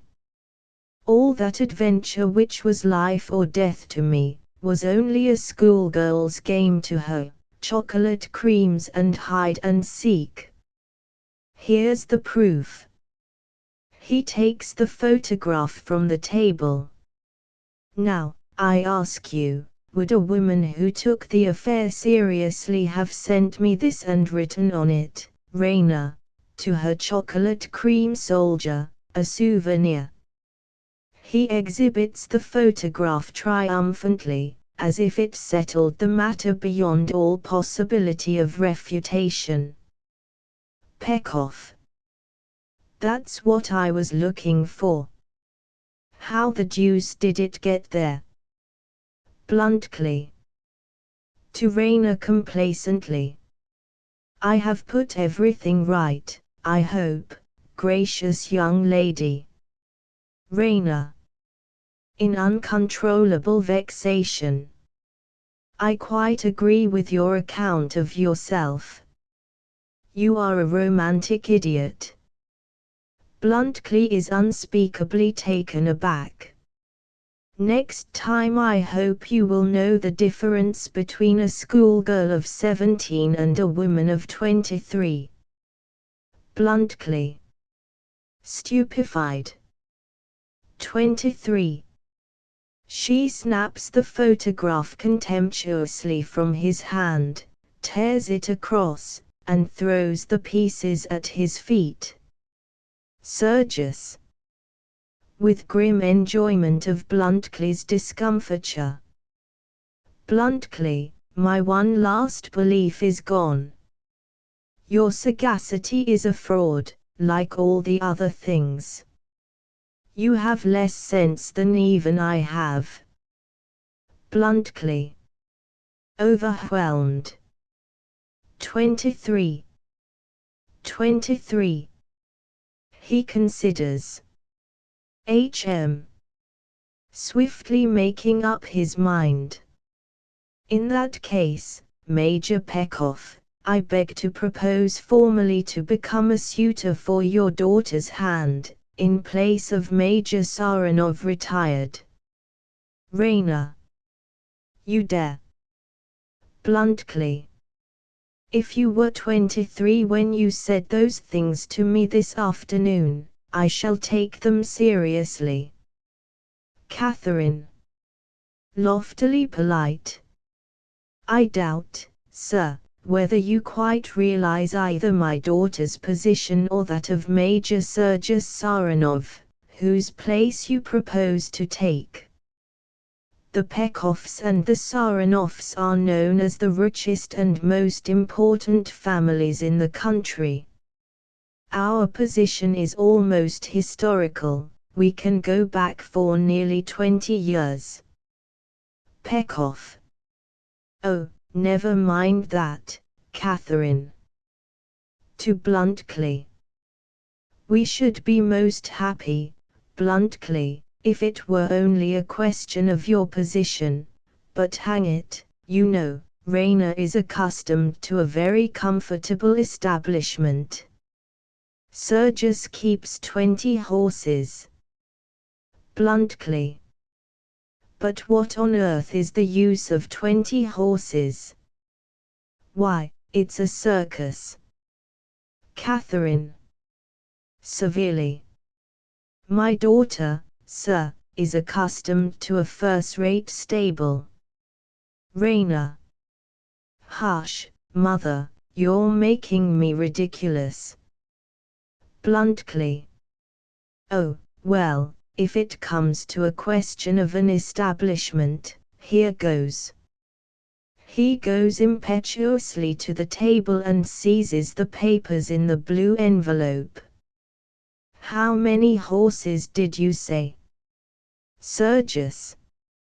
20, noble Switzer. Bluntkley. I have 200 horses. They are amazed. How many carriages? Sergius. 3. Bluntkley. I have 70. 24 of them will hold 12 inside, besides 2 on the box, without counting the driver and conductor. How many tablecloths have you? Sergius. How the deuce do I know? Bluntkley. Have you 4,000? Sergius. No. Bluntkley. I have 9,600 pairs of sheets and blankets, with 2,400 eiderdown quilts. I have 10,000 knives and forks, and the same quantity of dessert spoons. I have 600 servants. I have 6 palatial establishments, besides 2 livery stables, a tea garden and a private house. I have 4 medals for distinguished services, I have the rank of an officer and the standing of a gentleman, and I have 3 native languages. Show me any man in Bulgaria that can offer as much. Pekhoff. With childish awe. Are you Emperor of Switzerland? Bluntkley. My rank is the highest known in Switzerland, I'm a free citizen. Catherine. Then Captain Bluntkley, since you are my daughter's choice, I shall not stand in the way of her happiness. Pekhoff is about to speak. That is Major Pekhoff's feeling also. Pekhoff. Oh, I shall be only too glad. 200 horses. Phew.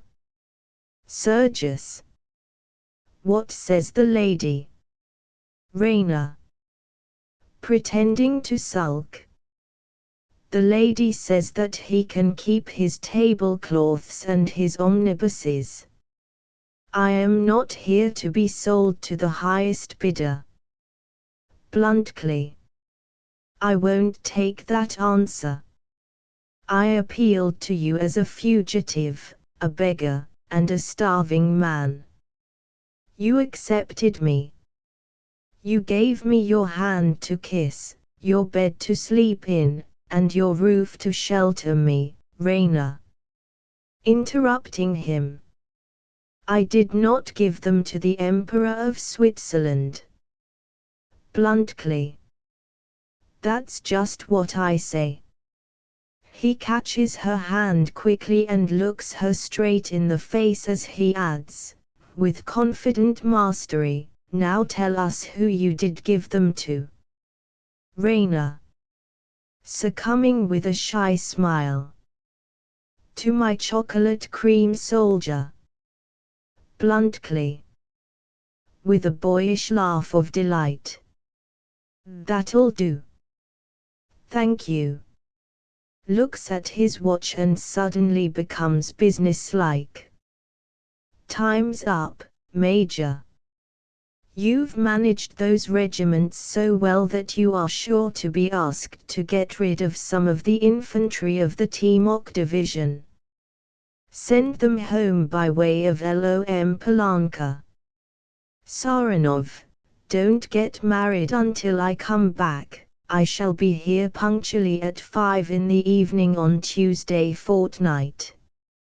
Gracious ladies, good evening. He makes them a military bow, and goes. Sergius. What a man. What a man. Asterisk asterisk asterisk end of the Project Gutenberg ebook arms and the man asterisk asterisk asterisk updated editions will replace the previous one, the old editions will be renamed. Creating the works from print editions not protected by U.S. copyright law means that no one owns a United States copyright in these works. So the Foundation, and you, can copy and distribute it in the United States without permission and without paying copyright royalties. Special rules, set forth in the general terms of use part of this license, apply to copying and distributing Project Gutenberg trademark symbol electronic works to protect the Project Gutenberg trademark symbol concept and trademark. Project Gutenberg is a registered trademark, and may not be used if you charge for an ebook, except by following the terms of the trademark license, including paying royalties for use of the Project Gutenberg trademark. If you do not charge anything for copies of this ebook, complying with the trademark license is very easy. You may use this ebook for nearly any purpose such as creation of derivative works, reports, performances and research. Project Gutenberg ebooks may be modified and printed and given away. You may do practically anything in the United States with ebooks not protected by U.S. copyright law. Redistribution is subject to the trademark license, especially commercial redistribution. Start. Full license. The full Project Gutenberg license. Please read this before you distribute or use this work to protect the Project Gutenberg trademark symbol mission of promoting the free distribution of electronic works, by using or distributing this work, or any other work associated in any way with the phrase Project Gutenberg. You agree to comply with all the terms of the full Project Gutenberg trademark symbol license available with this file or online at www.gutenberg.org/license. Section 1. General Terms of Use and Redistributing Project Gutenberg Trademark Symbol Electronic Works 1.0. By reading or using any part of this Project Gutenberg trademark symbol electronic work, you indicate that you have read, understand, agree to and accept all the terms of this license and intellectual property, trademark/copyright agreement. If you do not agree to abide by all the terms of this agreement, you must cease using and return or destroy all copies of Project Gutenberg trademark symbol electronic works in your possession. If you paid a fee for obtaining a copy of or access to a Project Gutenberg trademark symbol electronic work and you do not agree to be bound by the terms of this agreement, you may obtain a refund from the person or entity to whom you paid the fee as set forth in paragraph 1.e.8. 1.b Project Gutenberg is a registered trademark. It may only be used on or associated in any way with an electronic work by people who agree to be bound by the terms of this agreement. There are a few things that you can do with most Project Gutenberg trademark symbol electronic works even without complying with the full terms of this agreement. See paragraph 1.c below. There are a lot of things you can do with Project Gutenberg trademark symbol electronic works if you follow the terms of this agreement and help preserve free future access to Project Gutenberg trademark symbol electronic works. See paragraph 1.e below. 1.c The Project Gutenberg Literary Archive Foundation, the Foundation or PGLAF, owns a compilation copyright in the collection of Project Gutenberg trademark symbol electronic works. Nearly all the individual works in the collection are in the public domain in the United States. If an individual work is unprotected by copyright law in the United States and you are located in the United States, we do not claim a right to prevent you from copying, distributing, performing, displaying or creating derivative works based on the work as long as all references to Project Gutenberg are removed. Of course, we hope that you will support the Project Gutenberg trademark symbol mission of promoting free access to electronic works by freely sharing Project Gutenberg trademark symbol works in compliance with the terms of this agreement for keeping the Project Gutenberg trademark symbol name associated with the work. You can easily comply with the terms of this agreement by keeping this work in the same format with its attached full Project Gutenberg trademark symbol license when you share it without charge with others. 1.d The copyright laws of the place where you are located also govern what you can do with this work. Copyright laws in most countries are in a constant state of change.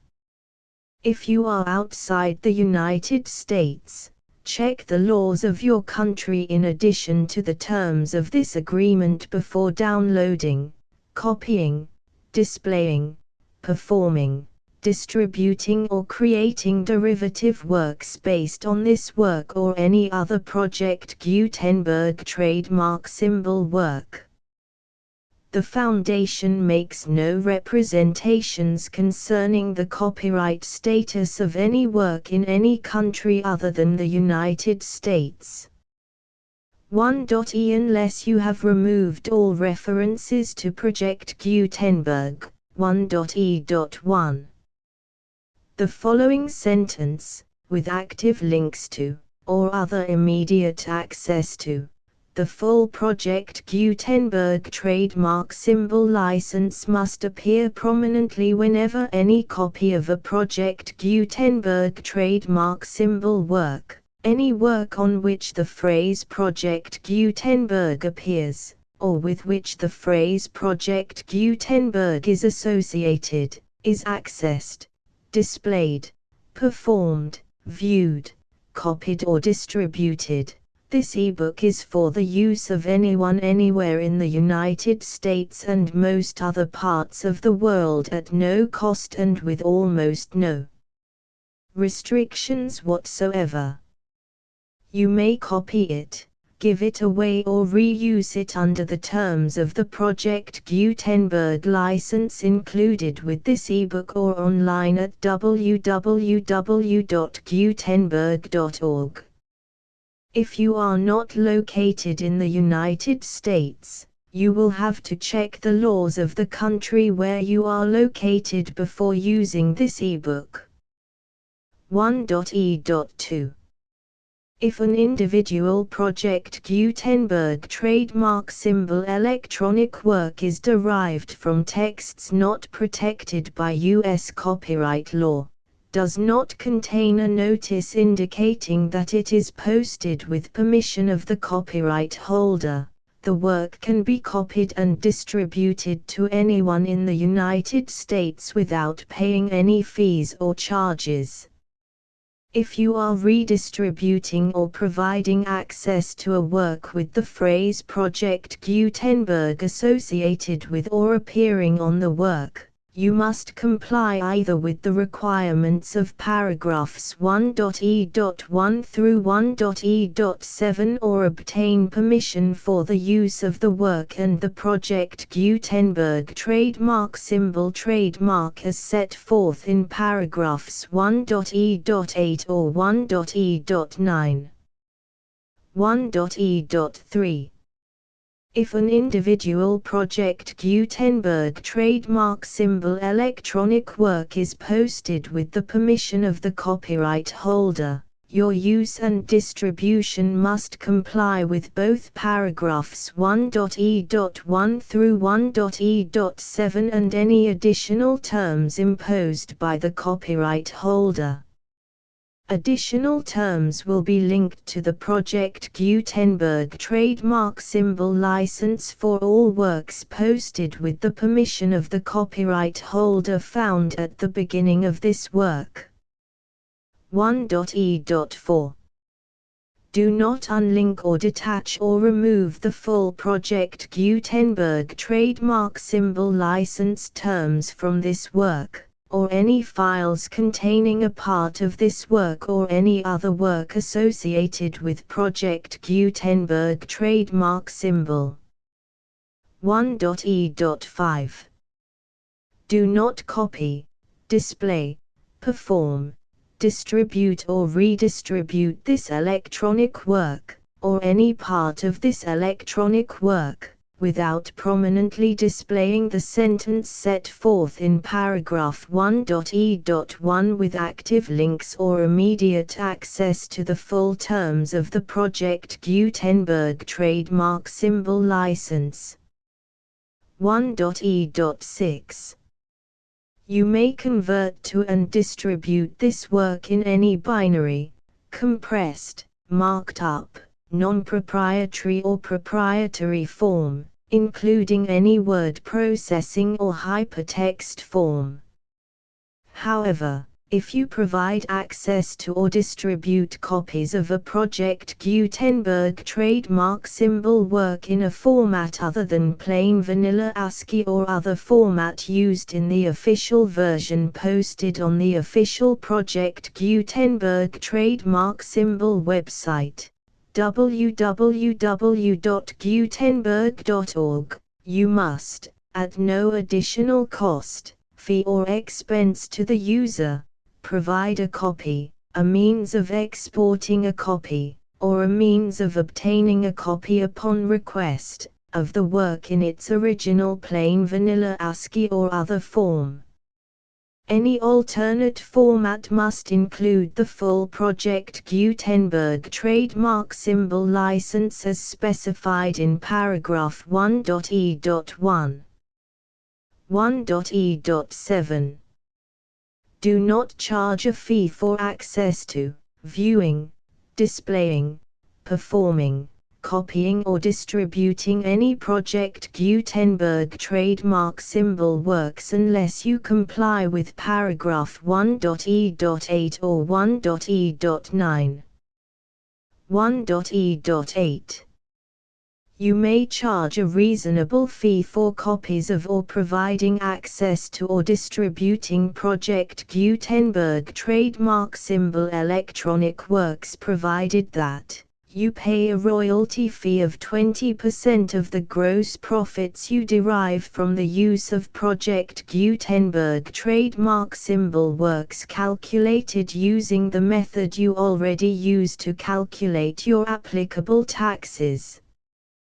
The fee is owed to the owner of the Project Gutenberg trademark symbol trademark, but he has agreed to donate royalties under this paragraph to the Project Gutenberg Literary Archive Foundation. Royalty payments must be paid within 60 days following each date on which you prepare, or are legally required to prepare, your periodic tax returns. Royalty payments should be clearly marked as such and sent to the Project Gutenberg Literary Archive Foundation at the address specified in Section 4. Information about donations to the Project Gutenberg Literary Archive Foundation. You provide a full refund of any money paid by a user who notifies you in writing, or by email, within 30 days of receipt that he does not agree to the terms of the full Project Gutenberg trademark symbol license. You must require such a user to return or destroy all copies of the works possessed in a physical medium and discontinue all use of and all access to other copies of Project Gutenberg trademark symbol works. You provide, in accordance with paragraph 1.f.3, a full refund of any money paid for a work or a replacement copy, if a defect in the electronic work is discovered and reported to you within 90 days of receipt of the work. You comply with all other terms of this agreement for free distribution of Project Gutenberg trademark symbol works. 1.e.9. If you wish to charge a fee or distribute a Project Gutenberg trademark symbol electronic work or group of works on different terms than are set forth in this agreement, you must obtain permission in writing from the Project Gutenberg Literary Archive Foundation, the manager of the Project Gutenberg trademark symbol trademark. Contact the Foundation as set forth in Section 3 below. 1.f1.f.1. Project Gutenberg volunteers and employees expend considerable effort to identify, do copyright research on, transcribe and proofread works not protected by U.S. copyright law in creating the Project Gutenberg trademark symbol collection. Despite these efforts, Project Gutenberg trademark symbol electronic works, and the medium on which they may be stored, may contain defects such as, but not limited to, incomplete, inaccurate or corrupt data, transcription errors, a copyright or other intellectual property infringement, a defective or damaged disk or other medium, a computer virus, or computer codes that damage or cannot be read by your equipment. 1.f.2.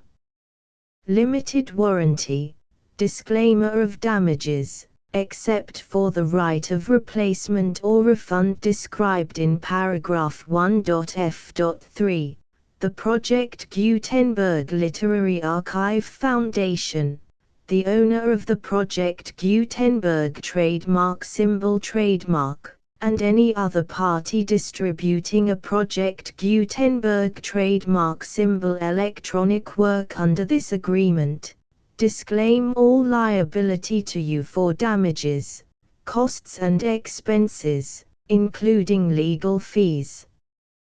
You agree that you have no remedies for negligence, strict liability, breach of warranty or breach of contract except those provided in paragraph 1.f.3. You agree that the foundation, the trademark owner, and any distributor under this agreement will not be liable to you for actual, direct, indirect, consequential, punitive or incidental damages even if you give notice of the possibility of such damage.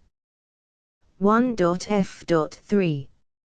Limited right of replacement or refund. If you discover a defect in this electronic work within 90 days of receiving it, you can receive a refund of the money, if any, you paid for it by sending a written explanation to the person you received the work from.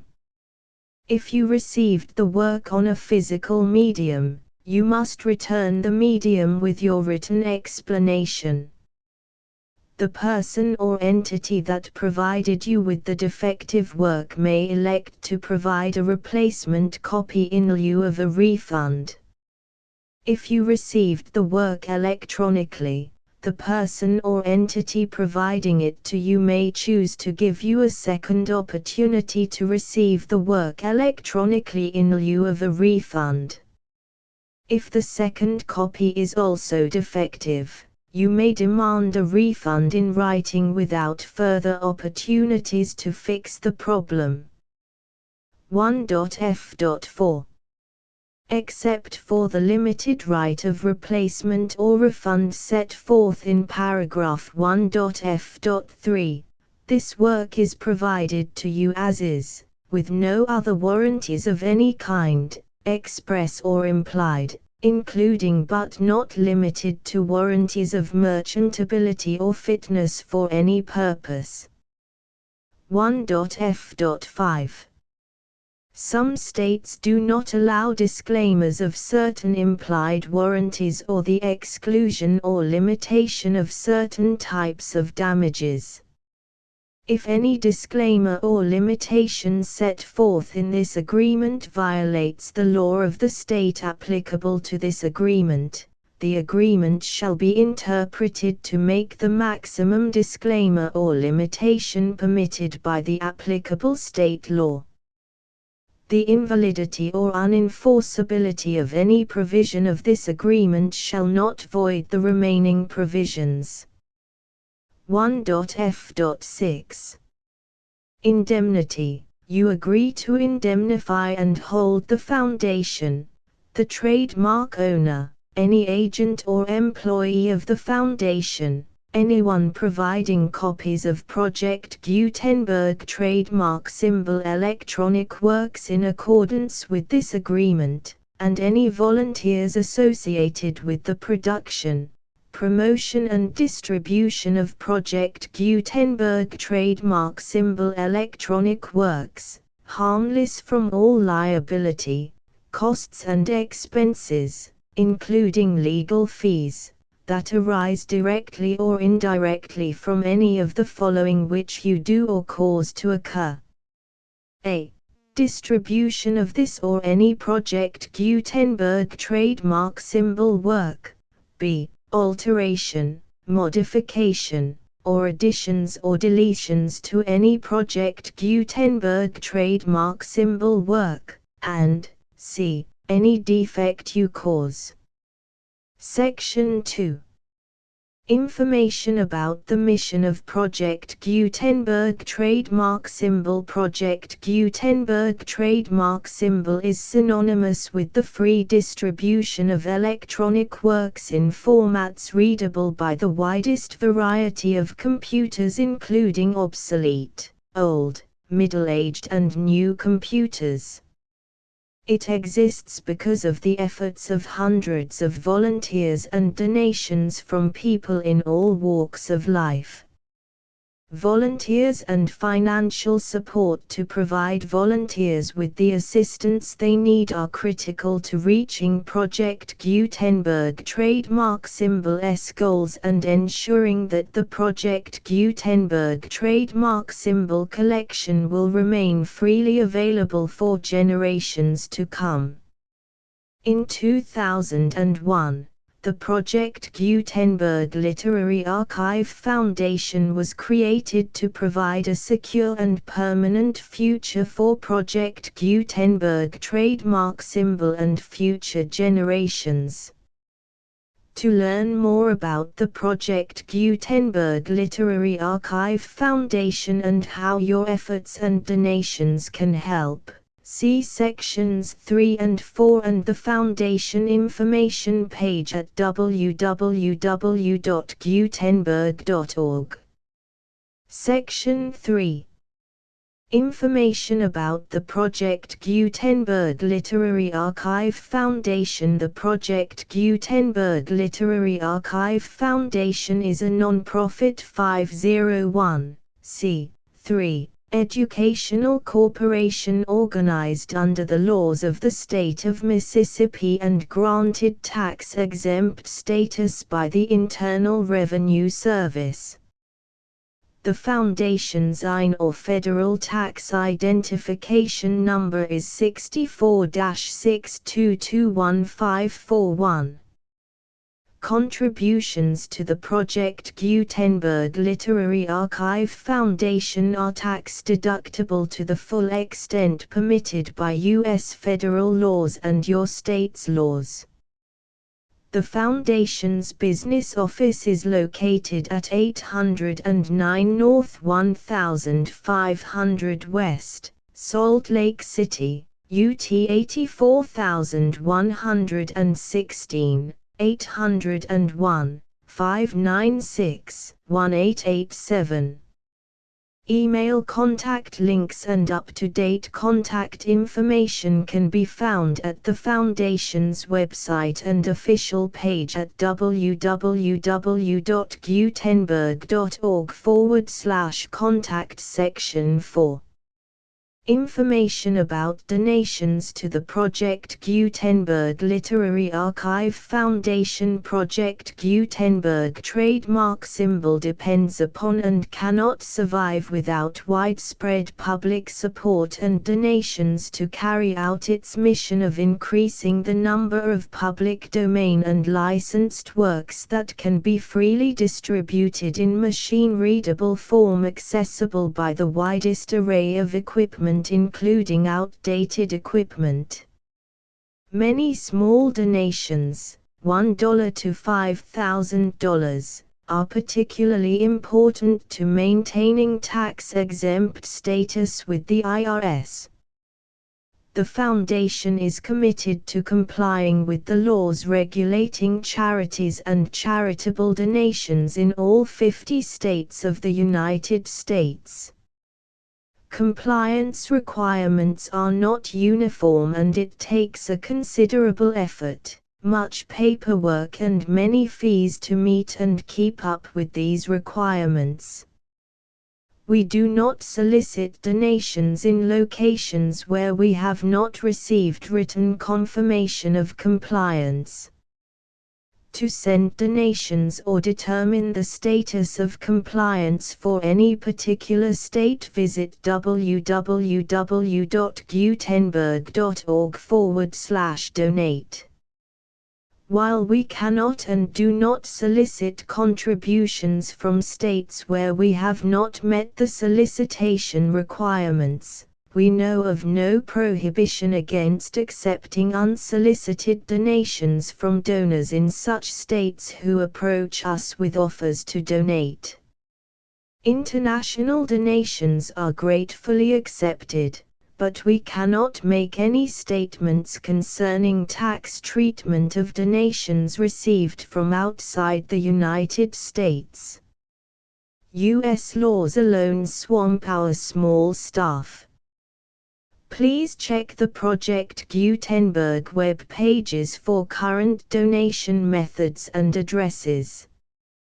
Donations are accepted in a number of other ways including checks, online payments and credit card donations. To donate, please visit www.gutenberg.org/donate. Section 5. General information about Project Gutenberg trademark symbol Electronic Works. Professor Michael S. Hart was the originator of the Project Gutenberg trademark symbol concept of a library of electronic works that could be freely shared with anyone. For 40 years, he produced and distributed Project Gutenberg trademark symbol ebooks with only a loose network of volunteer support.